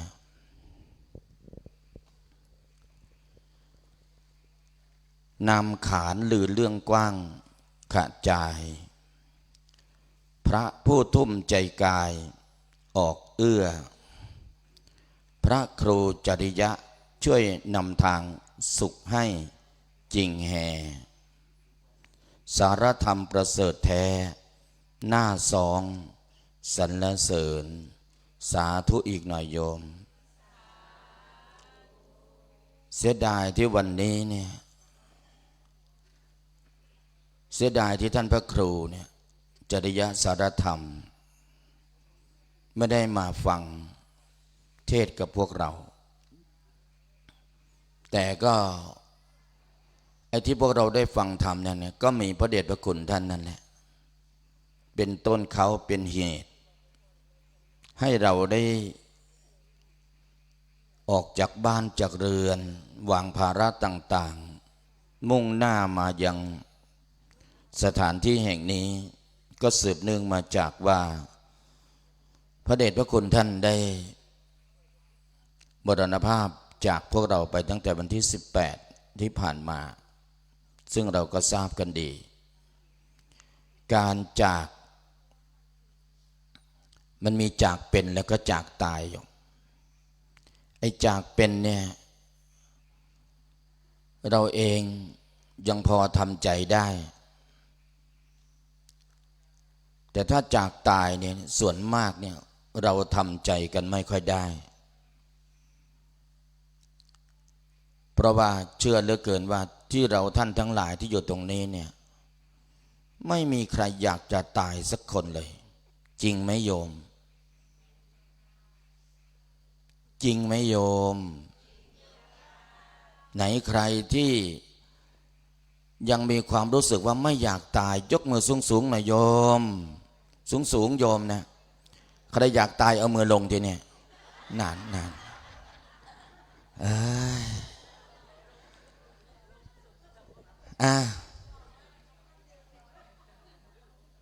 ถึงแม้ว่าเราไม่อยากตายแต่จะถามว่าเราที่นั่งอยู่ตรงนี้เนี่ยมีใครที่จะพ้นจากความตายด้วยกันสักคนไหมไม่มีความตายนี่ไม่ยกเว้นใครตายแน่อย่าสงสัยอย่าเศร้าอย่าห่วงสิ่งใดๆทั้งหมดในโลกประคองจิตอย่าร้อนเร่ามุ่งให้ตายดีมั่นใจว่าตัวเองจะตายดีหรือตายร้ายเนี่ยกล้าตายอย่างออกสู้สงครามเห็นทุกข์ที่คุกคามบีบคั้นทุกจริงแต่รูปนามนั่นดอกทุกนาจงอย่ายึดถือรั้นเร่งรู้ธรรมดาเตรียมพร้อมเพื่อจากบ้านฉันใดธาตุดับจงเตรียมใจเยี่ยงนั้นเตรียมสู้ยิ่งขึ้นไปถึงสลัดหลุดนาซึ่งโลกทุกประเภทนั้นดังเช่นพุทธองค์บางคนย่อมเกิดขึ้นในคันคนบาปไปนิรยันหมกไหมใจบุญย่อมไปสวรรค์เสวยสุขคนที่หมดอาสวะได้ท่านนั้นนิรพานสาธุกันหน่อยโยมโอ้ยแล้วนั่งเฮ็ดสลอสแลอยู่เว้ยเนาะเฮ้ยไม่รู้ความโอ้โหอ้าวนะบทเมื่อสักครู่เนี่ยชี้ให้เห็นว่าชีวิตของสัตว์ทั้งหลายเมื่อชีวิตตั้งขึ้นด้วยความเกิดบัณฑิตผู้รู้ท่านกล่าวว่าสัตว์ผู้ตั้งต้นขึ้นกับความเกิดนั้นเนี่ยชีวิตของสัตว์เหล่านั้นเขาเหล่านั้นไม่แตกต่างอะไรกับบุคคลผู้ถูกศาลสั่งตัดสินประหารชีวิตแล้วฟังอย่างนี้แล้วรู้สึกยังไงโยมไอเราท่านทั้งหลายที่เกิดมาแล้วเนี่ยนับตั้งแต่ลืมตาดูโลกแล้วนะถ้าสมมติว่าเรารู้ความนะโยมนะพอเราลืมตาดูโลกคลอดออกมาจาก ท้องของแม่นะแล้วก็มีคนมาบอกเราว่าเราเกิดมาเนี่ยเราถูกศาลสั่งตัดสินประหารชีวิตแล้วนะถ้าหากเรารู้ความนะมีคนมาบอกเราอย่างนี้เราจะรู้สึกอย่างไรรู้สึกอย่างไรโยมนะมีคนบอกว่าเนี่ยพอเราลืมตาดูโลกปุ๊บเนี่ยมีคนมาบอกว่าเนี่ยที่เราเกิดมาเนี่ยเราถูกศาลสั่งตัดสินประหารชีวิตแล้วนะเราจะรู้สึกยังไงโยมฮะดีใจหรือเสียใจนะระหว่างให้เกิดกับให้ตายนี่โยมอยากได้อันไหนโยมอยากได้อันไหนโยมนะให้เกิดกับให้ตายนี่โยมอยากได้อันไหนแหมก่อนที่ฝนมันจะลงนะพระพิรุณจะมาเนี่ยพิโรธนั่นนะท่านพระอาจารย์ใหญ่พระอาจารย์พระมหาสมปองมุทิโตท่านถามว่าเกิดก่อนตายหรือตายก่อนเกิดเกิดก่อนตายหรือตายก่อนเกิดก็ได้ฟังท่านพระอาจารย์ทั้งสองรูปที่เป็นผู้ที่ศึกษาเรื่องของอภิธรรมโยมอภิธรรมนี่เนี่ยต้องบอกว่าเว้นสัพพัญญุตญาณเสร็จแล้วเนี่ยจะไม่มีบุคคลใดที่มาประกาศธรรมเหล่านี้ได้เลยตอนบ่ายตอนช่วงบ่ายเนี่ยนะอาตมาได้ยกเอาบทบาลีที่บุคคลผู้แสวงคุณอันยิ่งใหญ่ได้กล่าวต่อหน้าพระพุทธเจ้าทีปังกรในครั้งนั้นว่าตินโนตะเรยยังมุตโตโมเจยังทันโตทะเมยยังสันโตเสมยยังอัสสัทโธสาสยังปรินิพุตโตปรินิพาไปยังสุทโธโสเถยยังพุทโธโพเถยยังสาธุอีกหน่อยโยมสาธุบ่อยๆแล้วมันจะได้หายจากความง่วงโยมสาธุเรารู้จักบ่ล่ะคืออีหยังฮะบ่รู้แล้วติดีแล้วรู้จักแต่ว่าดีแล้วตินโนตะเรยยังท่านบอกว่าเราข้ามแล้วจากทุกข์ใหญ่ในไตรวัฏจะช่วยสัตว์ให้ข้ามภัยในสังสารเราพ้นแล้วจากสิ่งลวงบ่วงแห่งมารจะแข็งขันให้สัตว์พ้นกลมายาเราฝึกหัดกายใจได้ดีแล้วจะแน่แน่วฝึกฝนคนอื่นหนา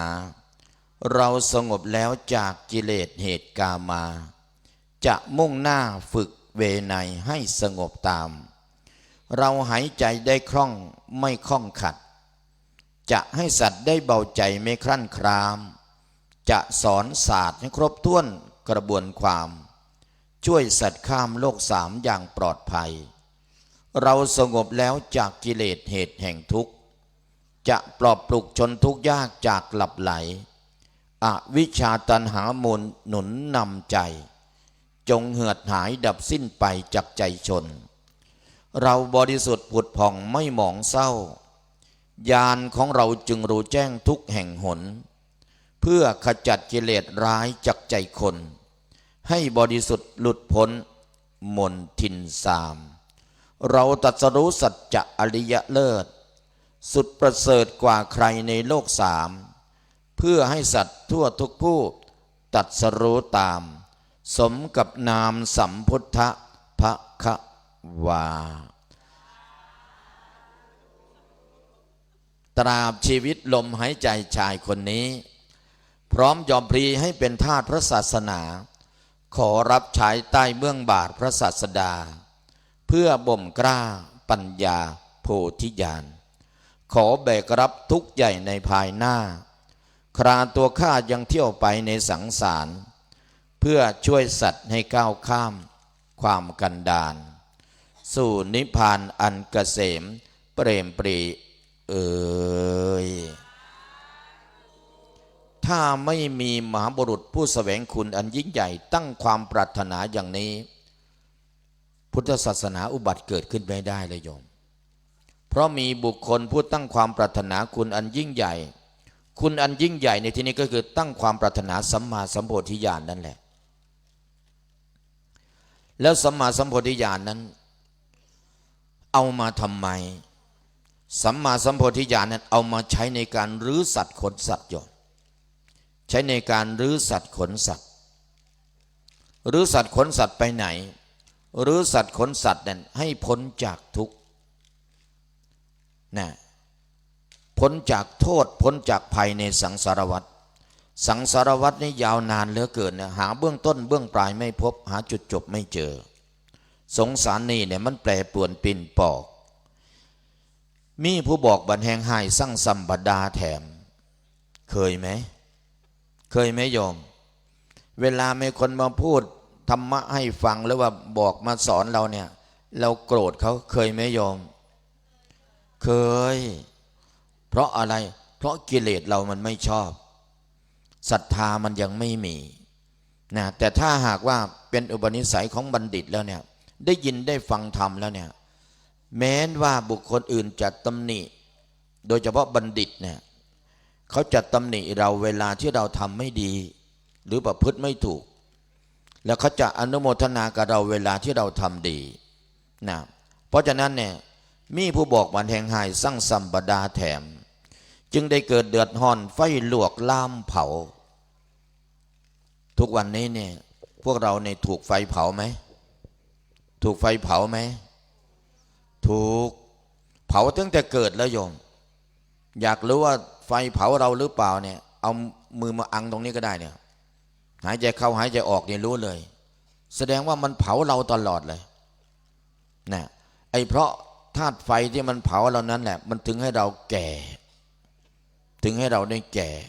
มันเผาทุกวันโยมนะจึงได้เกิดเดือดร้อนไฟลวกล่ามเผาไผบ่มีตาใจจึงส่องหวนเห็นแจ้ง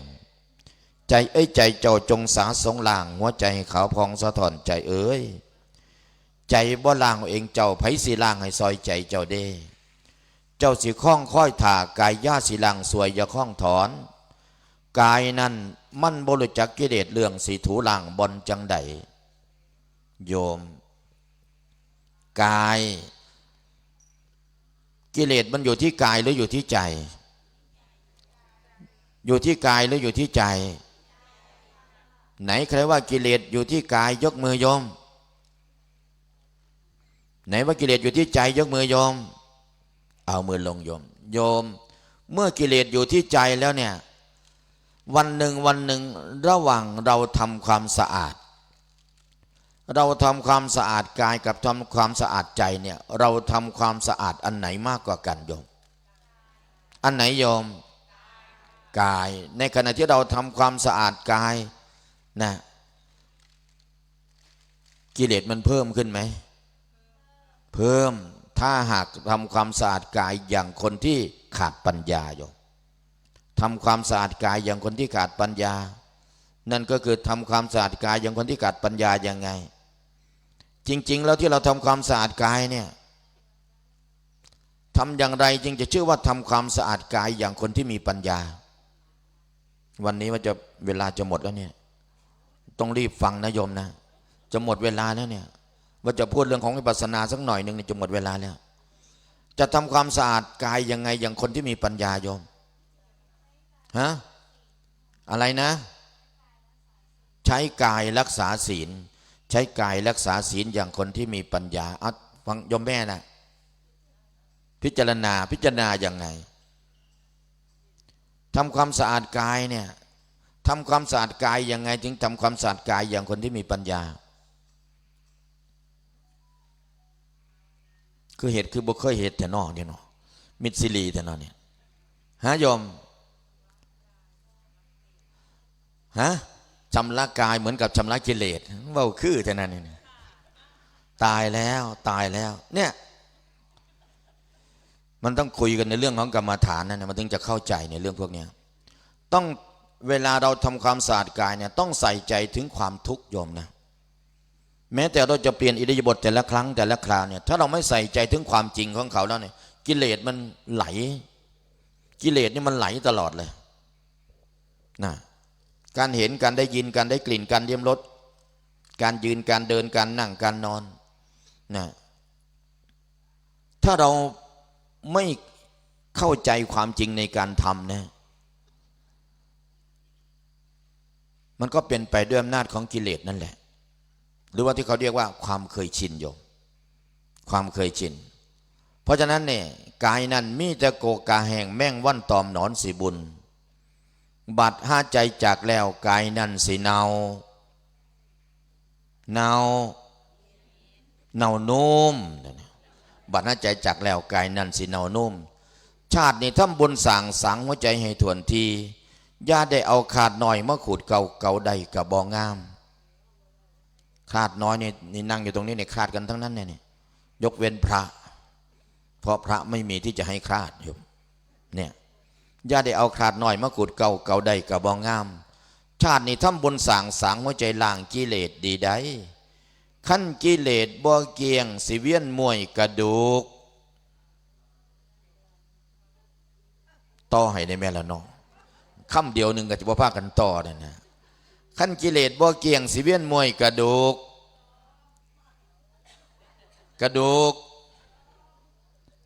ดอมพนะทั้งพนนะอ้าวขั้นกิเลสบ่เกียงสิเวียนมวยกระดูกเผาองค์พุทธเจ้าเทศนาสอนโลกหวังให้ละกิเลสถิ่มว่างไว้บ่ได้เหลือจึงได้ย่อกระเสริมพลพ้อยพ่ายพลโศกขามโลกเข่าในพ่านพุ่นจังอยู่เย็นสาธุเจ้าของเนี่ยบัดเนี่ยมาเด้อคนเอ้ยมันจะตอบถึกเพราะฉะนั้นนี่เมื่อท่านปรารถนาคุณอันยิ่งใหญ่แล้วความปรารถนานั้นก็สมปรารถนานะสมปรารถนานั้นจนได้ชื่อว่าสิทธัตถะนั่นแหละโยมผู้ปรารถนาสิ่งใดแล้วย่อมประสบความสำเร็จในสิ่งนั้นสิทธัตถะนั่นเห็นไหมนะเพราะฉะนั้นในเมื่อตรัสรู้อนุตตรสัมมาสัมโพธิญาณแล้วเนี่ยกิจภารกิจที่จะต้องทำคือการตั้งศาสนาโยม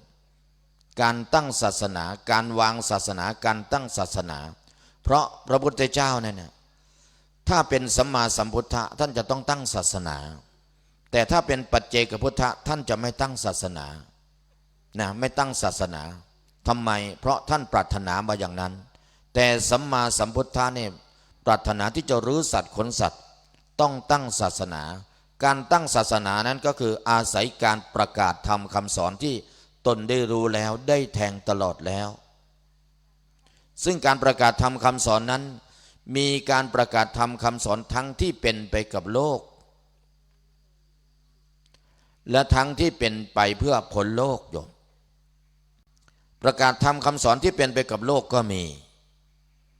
ประกาศธรรมคำสอนที่เป็นไปเพื่อพ้นโลกก็มีโดยเฉพาะอย่างยิ่งแล้วเนี่ยไอ้ธรรมที่เป็นไปกับโลกนั่นน่ะก็หมายถึงประโยชน์ในชาตินี้ประโยชน์ในชาติหน้าหรือธรรมที่เป็นไปกับการเกิดโยมธรรมที่เป็นไปกับการเกิดนั่นน่ะพระพุทธเจ้าก็สอนโยมสอนให้เห็นธรรมที่เป็นไปกับการเกิดให้รู้ว่าที่เกิดของสัตว์ทั้งหลายเนี่ยไม่ใช่มีเฉพาะมนุษย์เราเท่านั้นนะแท้ที่จริงเนี่ยที่เกิดของสัตว์ทั้งหลายเนี่ยมีทั้งหมดกี่ที่โยมกี่ที่โยมตอบดังๆหน่อยอาตมาสายตาไม่ค่อยดีฮะ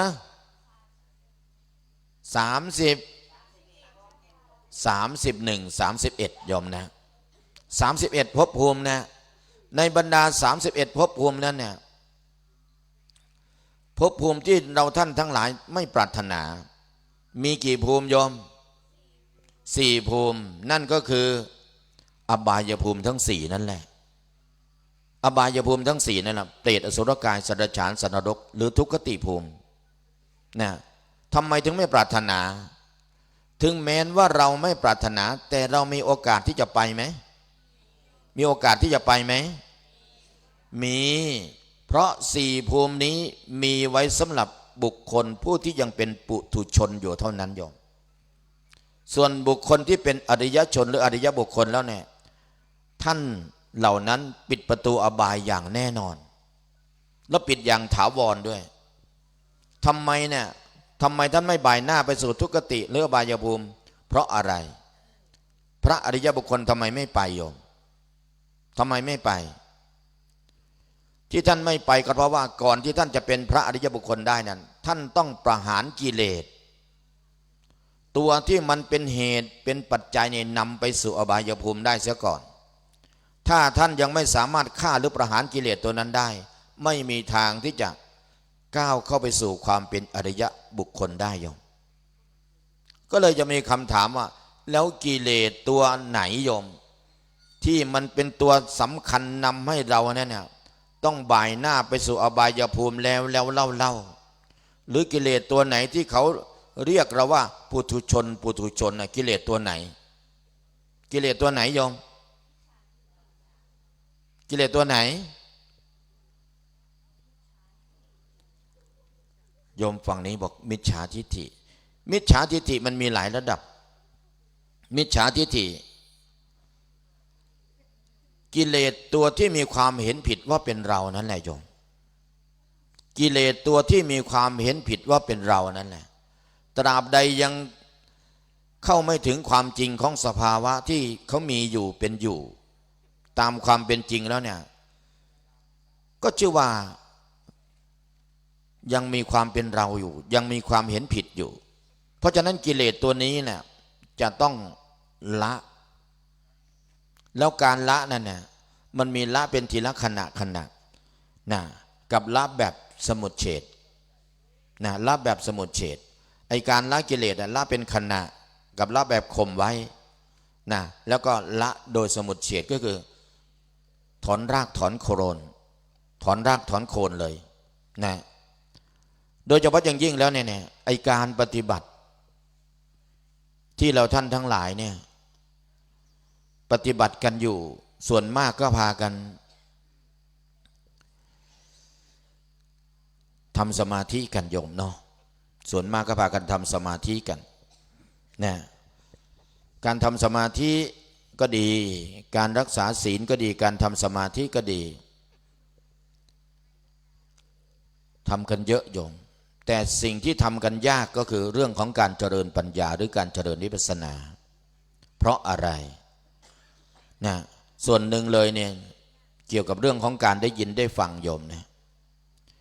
ให้เราคิดอย่างนี้เลยโยมนะเวลาเหลืออยู่10 นาทีโยมนะ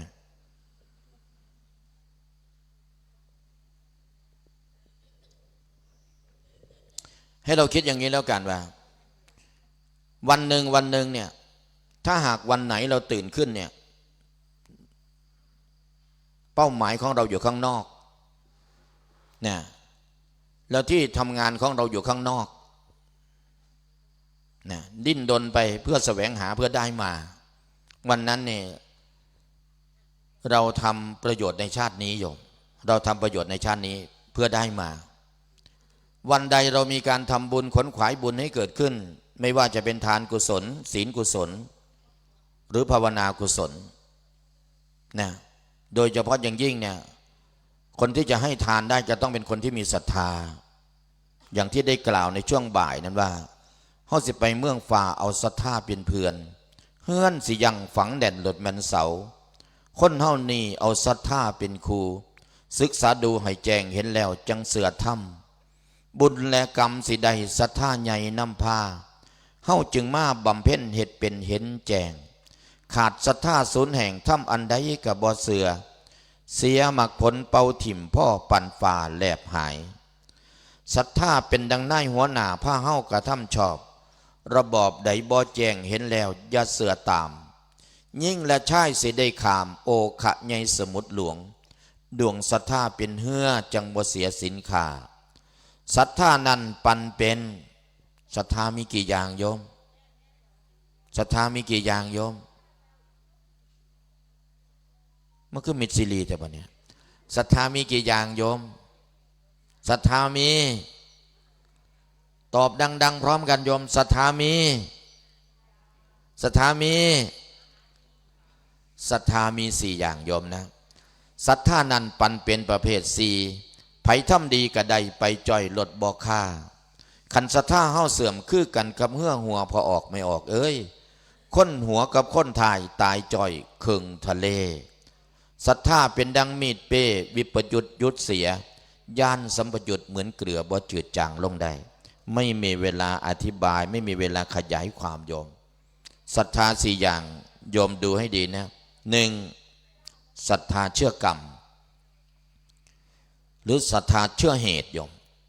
เชื่อกรรมก็คือเชื่อว่าบุญมีจริงบาปมีจริงนะบุญมีจริงบาปมีจริงโยมเชื่อไหมว่าบุญมีบาปมีโยมเชื่อไหม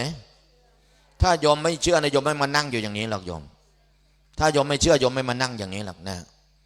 หนึ่งละเชื่อว่าบุญมีจริงบาปมีจริงสองนะสองวิปากศรัทธา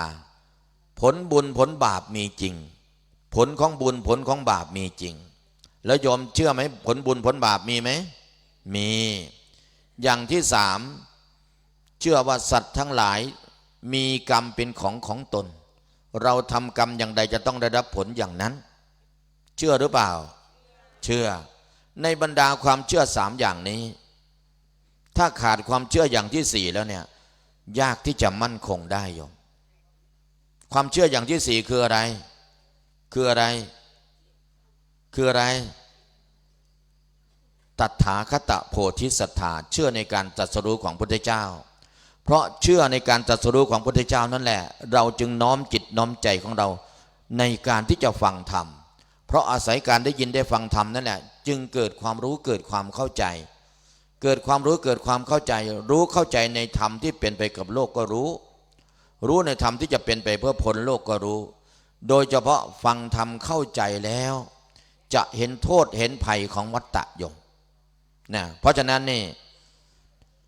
เมื่อสักครู่นี่พูดถึงเรื่องศรัทธาเหตุให้เกิดศรัทธาก็มีสี่หนึ่งบางคนศรัทธาในรูปเห็นรูปสวยๆกันเยอะสังเกตทุกวันเนี่ยไอ้ตัวนี้เนี่ยที่เราเปิดดูพวกนี้นะพวกนี้แหละศรัทธาในรูปนะบางคนศรัทธาในเสียงบางคนศรัทธาในเสียงบางคนศรัทธาเห็นเครื่องเศร้าหมองเห็นเครื่องแต่งกายที่เศร้าหมองนะก็เกิดศรัทธาแต่บางคนศรัทธาในธรรมโยม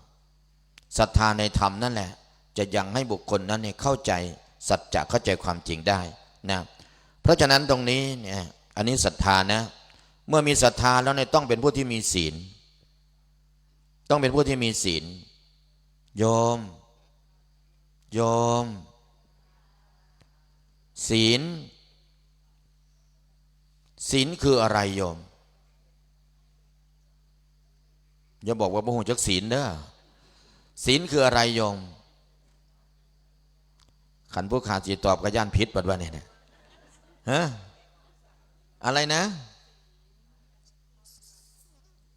ศีลเป็นข้อปฏิบัติของมนุษย์สัตว์เดรัจฉานปฏิบัติไม่ได้ใช่ไหมเอาเลยได้บ่เนี่ยศีลคืออะไรโยมฮะ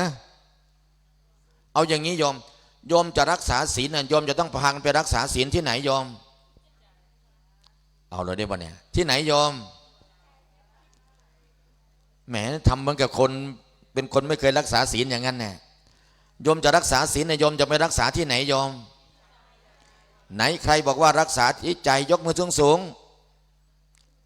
เอามือลงโยมนะอยากจะถามโยมนิดหนึ่งโยมนะสมมติโยมนะสมมติเราต้องรู้เสียก่อนว่าโยมศีลมันคืออะไรถ้าโยมไม่รู้ว่าศีลคืออะไรแล้วเนี่ยเราไม่รู้ว่าแล้วศีลมันอยู่ที่ไหนศีลเกิดขึ้นได้อย่างไรแล้วเราจะรักษาศีลนั่นนะเราจะรักษาศีลหรือจะให้ศีลมันรักษาเราเอาให้ดีนะเบิดเวลาแล้ววันนี้เนาะเอาละนะโอ้แล้วอีก6 นาทีนะเบิดบอกว่าตอนนี้นึงจำไว้นะโยมนะรักษาศีลเนี่ยเขาบอกท่านบอกให้รักษากายกับวาจารักษากายกับวาจาแล้วทีนี้ว่าเนี่ยบางคนบอกว่าศีลแปลว่าอะไรนะแปลว่าปกติใช่ไหมโยม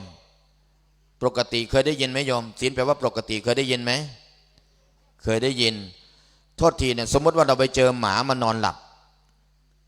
หมานอนหลับอยู่หมามีศีลไหมโยมหมามีศีลไหมไหนใครว่าหมานอนหลับไม่มีศีลยกมือโยมเอาแม่พันธุ์มีเจ้าผู้เดียวนะบ่นะไหนใครว่าหมานอนหลับมันก็มีศีลยกมือโยมเอาไหนใครไม่รู้เลยว่าหมานอนหลับนี่มันมีศีลหรือเปล่ามีหรือไม่มีไหนใครไม่รู้เลยยกมือสูงๆทีนี้โยมยกมือสูงๆพวกนี้เอาไปเผาได้แล้วเนี่ยตายซื่อๆนะท่านพระครูอุดมพี่ใหญ่เอายังไงแน่เนี่ยเห็นไหมโยมจำไว้นะโยมนะ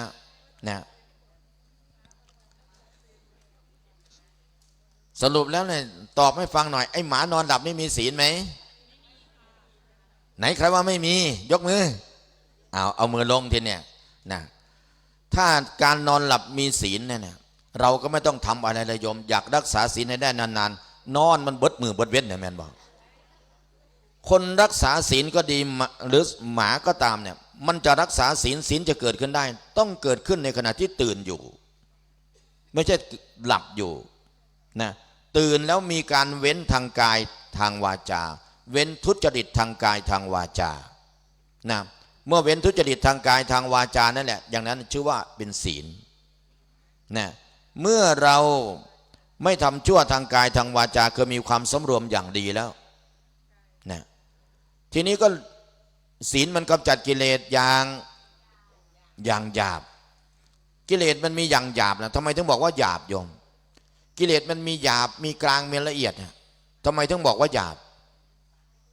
ทำไมถึงบอกหยาบที่บอกว่าหยาบเพราะการแสดงออกมาแล้วบุคคลอื่นรู้ได้โยมบุคคลอื่นรู้ได้แต่กิเลสอย่างกลางนี่บุคคลอื่นรู้ไม่ได้โยมต้องรู้ได้เฉพาะตนมันอยู่ในใจโยมคิดอยู่ในใจยิ่งกิเลสอย่างละเอียดแล้วอนุสัยกิเลสแล้วเนี่ยต้องบอกว่าถ้าพระพุทธเจ้าไม่ทรงอุบัติเกิดขึ้นกิเลสอย่างละเอียดจะไม่มีบุคคลใดรู้เลยนะกิเลสอย่างละเอียดจะไม่มีบุคคลใดรู้เลยนะเพราะฉะนั้นตรงนี้เนี่ยพุทธศาสนาจึงสอนให้เราได้รู้ว่านะกิเลสอย่างหยาบเราจะต้องละด้วยอะไรละด้วยศีลเมื่อละกิเลสอย่างหยาบแล้วละด้วยศีลแล้วยังไม่พอเมื่อละด้วยศีลแล้วเนี่ยกิเลสอย่างกลางต้องละด้วยอะไรต้องละด้วยสมาธิแล้วต้องรู้จักวิธีเจริญสมาธิด้วยนะแล้วกิเลสอย่างละเอียดอนุสัยกิเลสต้องละด้วยปัญญาโดยเฉพาะปัญญาในมรรคโยมเห็นไหมโยมนู่นตาลปัดที่โน่นเห็นไหมไปไม่กลับหลับไม่ตื่นฟื้นไม่มีหนีไม่พ้นไปไม่กลับหมายถึงอะไรโยมไปไม่กลับคืออะไรกระแสน้ำเวลาอายุใช่ไหมโยมไปไม่กลับนะอะไรอีกโยมไปแล้วไม่กลับมาว่าจันว่าบอกคือที่นี่ก็ได้ไปไม่กลับต้องบอกว่าใครไปที่ไหนทำไมถึงไม่กลับไปไม่กลับในที่นั้นก็บุคคลที่เป็นพระอริยบุคคลไปเป็นพระอริยบุคคลแล้วไม่กลับไปเกิดในอบายภูมิอีกเลยนะหรือบุคคลที่เป็นพระอรหันต์นะหรือคนที่เป็นพระสกทาคามีบุคคลที่เป็นพระอริยบุคคลเบื้องแรกก็คือเป็นพระโสดาบันใช่ไหมเมื่อเป็นพระโสดาบันแล้วจะไม่ไปเกิดในอบายภูมิเมื่อเป็นพระสกทาคามีก็จะไม่กลับมาเกิดเป็นพระโสดาบันอีก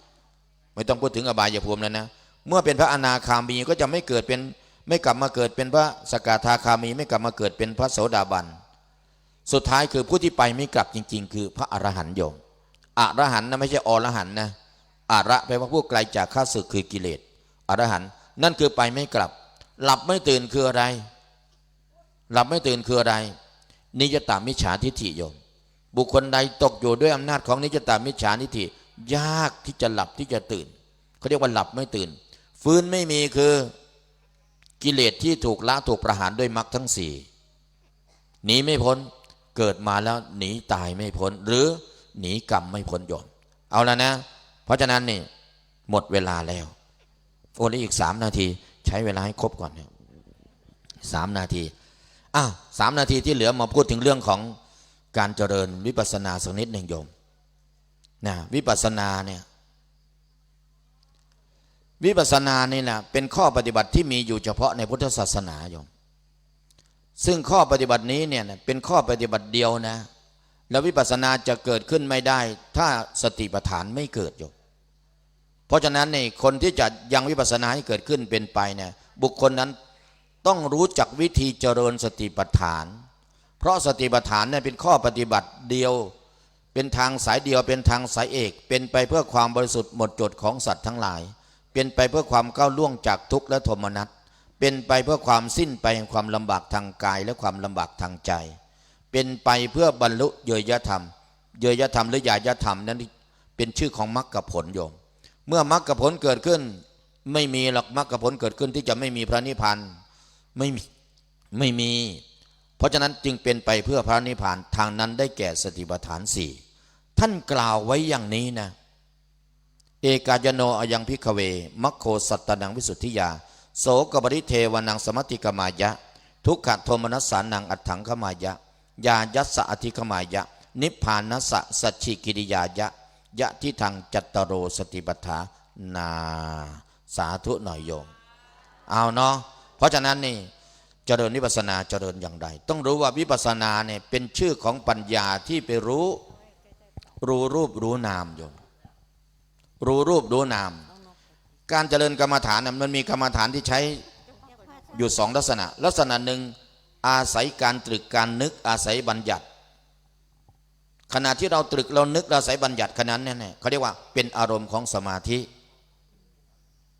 แล้วบัญญัติไม่มีไตรลักษณ์โยมบัญญัติไม่มีอนิจจังทุกขังอนัตตาโดยเหตุนี้เนี่ยบัญญัติจึงไม่สามารถที่จะเข้าถึงอนิจจังโยมนะรูปนามอยู่แถวนี้โยมเรียนรู้ยิ่งยากแท้แก่นธรรมศึกษาเพื่อจดจำพอได้เล่าเรียนเพียรขัดเกลายากยิ่งจริงนาสัจธรรมนิสัยยากแท้อย่างถึงสัจธรรมมีอยู่ทั่วมากมายตาหูจมูกลิ้นใจกายไปรู้เสาะแสวงแสงธรรมอยู่ภายนอกกายใจตนไม่รู้ยากแท้จักเห็นสัจธรรมมีอยู่ที่ใจกายเคยรู้เขาบ้างไหมสิ่งนี้แข่งกันเรียนสูงส่งทางโลกโลภโกรธหลงไม่รู้เสื่อมสิ้นทางธรรมรูปนามเกิดแถวนี้โยมตาหูจมูกลิ้นกายใจห้าทางนี้เกิดขึ้นครั้งใดเป็นปัจจุบันเท่านั้นนะเป็นอดีตไม่ได้อนาคตไม่ได้แล้วเป็นของจริงทุกครั้งเลยส่วนทางใจโยมมีทั้งของจริงมีทั้งของปลอมเป็นอดีตก็ได้เป็นอนาคตก็ได้เป็นปัจจุบันก็ได้ทางใจมันเลยยุ่งเพราะรู้บัญญัติก็ได้รู้ปรมัตถ์ก็ได้เสียดายว่าบัญญัติทางใจเป็นอย่างไรปรมัตถ์ทางใจเป็นอย่างไรหมดเวลาแล้วเอาเนาะเพราะฉะนั้นก็อยากจะให้ญาติโยมเนี่ยถ้ามีโอกาสนะโยมนะอย่าลืมมีเวลาไปยามเจ้าของเนี่ยโยมไปยามเจ้าของเนี่ยไปยามเจ้าของเปลี่ยนบ่ไปยามเจ้าของเปลี่ยนบ่วันนี้นั่งกี่ท่าแล้วโยมวันนี้พากันนั่งกี่ท่าแล้วหลายท่าแล้วรู้มันสักท่าไหมไม่เลยแสดงว่าท่านนั่งบอดยืนกี่ครั้งยืนหลายครั้งเหมือนกันรู้มันสักครั้งไหมไม่รู้ถ้ายืนก็บอดยางจะก้าวแล้วยางหลายก้าวแล้วหูมันในบ่ทายางกับบอดการมีชีวิตอยู่อย่างคนบอดนี่อย่างนี้เลยโยมเขาเรียกว่าปุถุชนเอาละเพราะฉะนั้นท้ายที่สุดนี้นะครับก็อยากจะฝากเราท่านทั้งหลายไว้ตรงนี้ว่านะอันสังขารใดๆในโลกนี้หรือจะมีความเที่ยงแท้แต่ที่ไหนมีเกิดขึ้นตั้งอยู่แล้วดับไปควรใส่ใจพินิจคิดทุกวันบุคคลใดใส่ใจสามสิ่งนี้ย่อมจะมีจิตน้อมไปไม่เหหันกุศลส่งคงนิพพานไม่นานวันบุคคลนั้นย่อมพ้นทุกข์พบสุขเถิด สาธุ กับองค์แสดงธรรมกราบพุท พุท โธ โธเมนาโถพระพุทธเจ้าเป็นที่พึ่งของเรา กราบ ธัมโมเมนาโถพระธรรมเป็นที่พึ่งของเรา กราบ สังโฆเมนาโถพระสงฆ์เป็นที่พึ่งของเรา ครับก็ขอ สาธุ อนุโมทนากับอาจารย์พระครูบุรพาบัณฑิต30 นาทีก็กว่าอนุต่อไปนิมนต์หลวงพ่อพระครูสมุทรศรีนาถเนาะการนิมนต์ครับอายุนี่80 กว่าดูประคองเป็นได้80 กว่านะเยอะพระพุทธเจ้าอีกพรรษาเท่าไหร่60 เอาตั้ง30 นาทีนะพ่อนะจับเวลาอยู่นะต่อไปจะให้อาจารย์ชำนาญแล้วก็อาจารย์สุพิษลักิตธรรมโมอาจารย์หมีอาญาติโยมใครง่วงนอนก็ไปหาจัดโต๊ะอี้เด้อแม่ครัวตื่นหรือยัง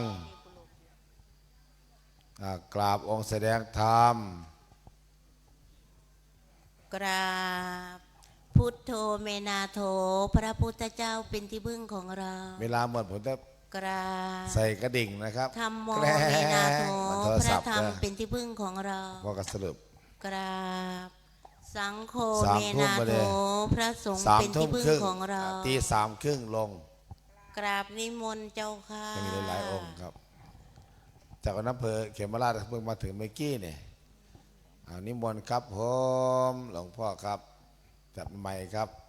มีเวลาอยู่30 นาที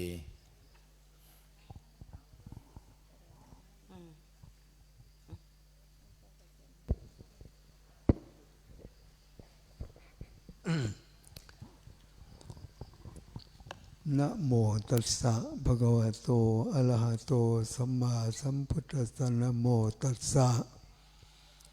ภะคะวะโตอะระหะโตสัมมาสัมพุทธัสสะนะโมตัสสะภะคะวะโตอะระหะโตสัมมาสัมพุทธัสสะสนาถาภิกขเววิหารถะมาอนาถาทุกขังอนัตโตวิหารติเยเกจิพุทธังสรณังคตาเสนเตคมิสันติอปายะภูมินตินมัตถุสุขตัสสะ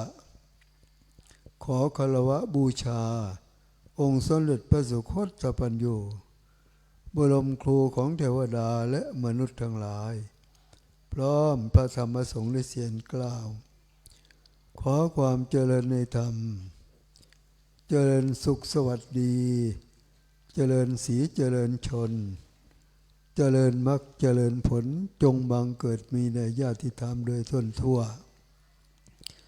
ในลำดับต่อนนี้ไปจะได้กล่าวปริยายในพุทธกระแสธรรม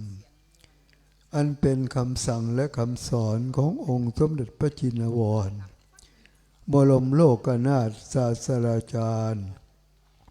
โดยจะได้อธิบายขยายความในหัวข้อเรื่องที่พึ่งของชาวพุทธตามพุทธโอวาทที่ว่าสนาถาภิกขเววิหารถะมาอนันถาทุกขังอนัตโตวิหรติความว่าดูก่อนผู้เห็นภัยในวัฏสงสารทั้งหลายเธอทั้งหลายจงมีชีวิตอยู่อย่างมีที่พึ่งเถิดจงอย่ามีชีวิตอยู่อย่างขาดที่พึ่งเลยเพราะคนขาดที่พึ่งอยู่เป็นทุกข์เหมือนสัตว์และบุคคล6 จำพวกที่ขาดที่พึ่งแล้วก็อยู่เป็นทุกข์ทุกข์บ้างทุกข์มากทุกข์น้อยต่างกัน1เนื้อในป่ากลางคืนหลับไม่สนิทเพราะกลัวนายพรานจะมาฆ่า2พระราชาเมื่อมีภัยสงครามทรงบรรทมไม่สนิทหลับน้อยตื่นมาก3หญิงที่มีความประสงค์ในชายกลางคืนหลับน้อยตื่นมาก4ชายที่มีความจำนงในหญิงกลางคืนหลับน้อยตื่นมาก5โจรที่มีจิตจำนงจะลักขโมยทรัพย์สินของคนอื่นกลางคืนหลับน้อยตื่นมาก6ภิกษุที่มุ่งวิสัญโย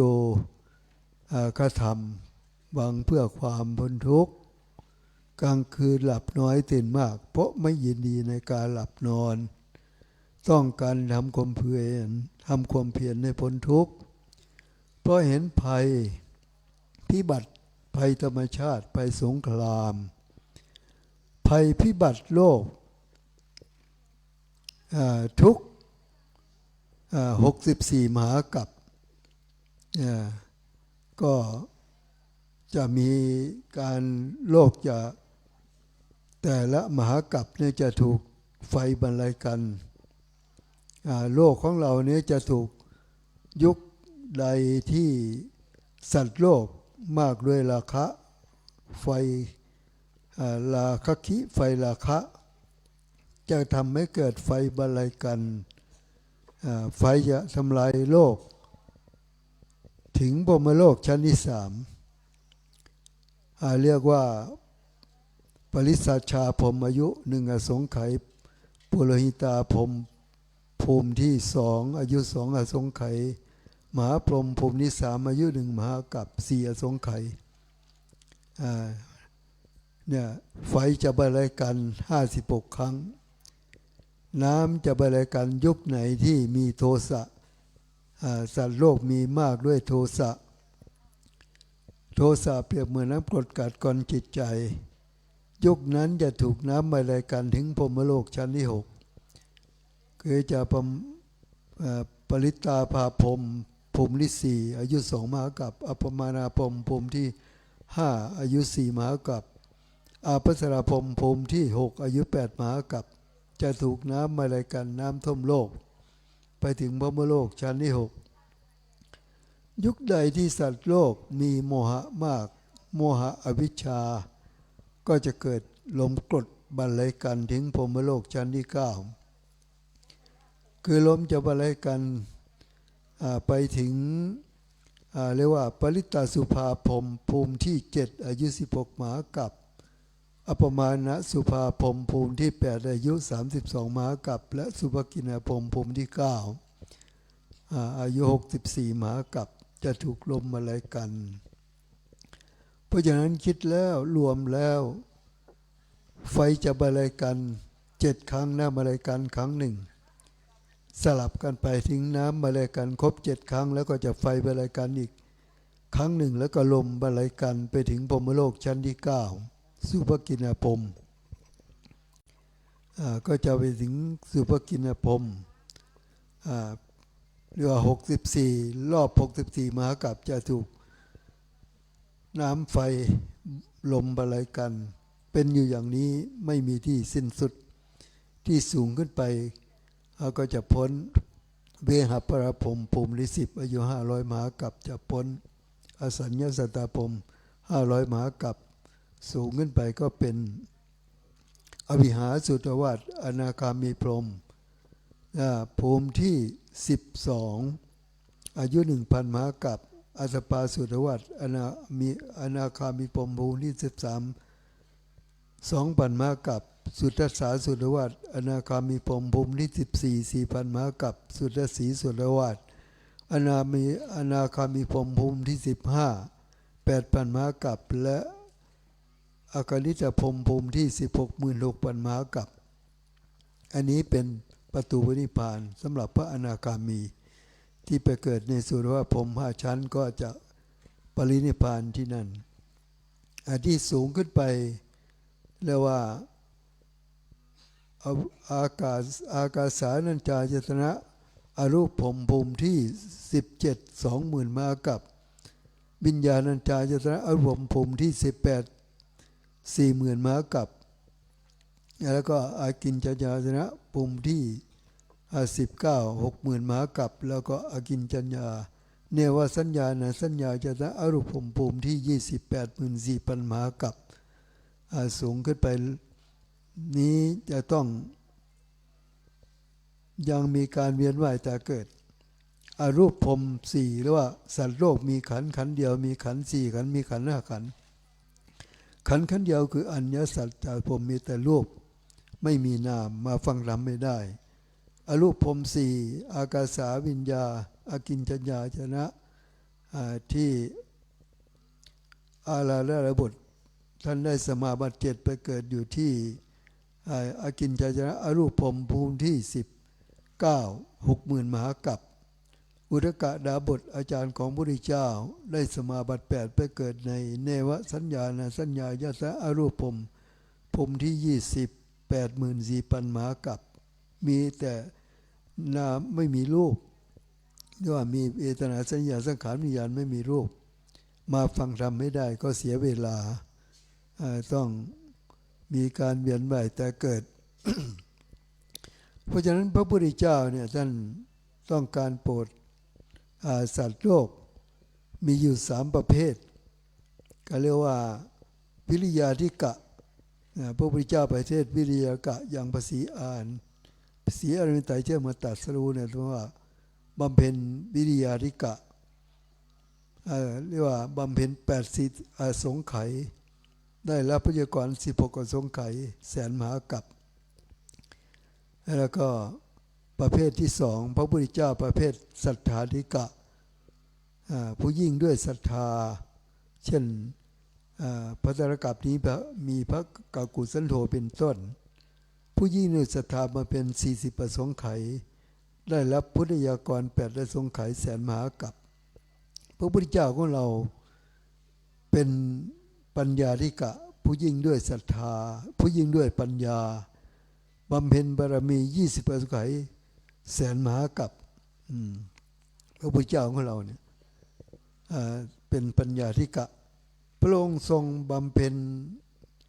โพธิสัตว์บารมีด้วยการอธิษฐานพุทโธโหมิอนาคเตกาเรด้วยการบำเพ็ญโพธิสัตว์บารมีนี้ขอให้ข้าพเจ้าได้สำเร็จเป็นพระเจ้าองค์หนึ่งในอนาคตเพียงแต่อธิษฐานอยู่ในใจ7อสงไขยเรียกว่าได้พบพระพุทธเจ้า 125,000 พระพุทธเจ้าต่อจากนั้นได้เปล่งวาจาพุทโธโหมิอนาคเตกาเรอย่างนี้9อสงไขยได้เปล่งวาจา9สงไขยได้พบพระพุทธเจ้า 387,000 พระพุทธเจ้าอีก4อสงไขยแสนกับได้พบพระพุทธเจ้า27 พระพุทธเจ้าได้รับพุทธยากร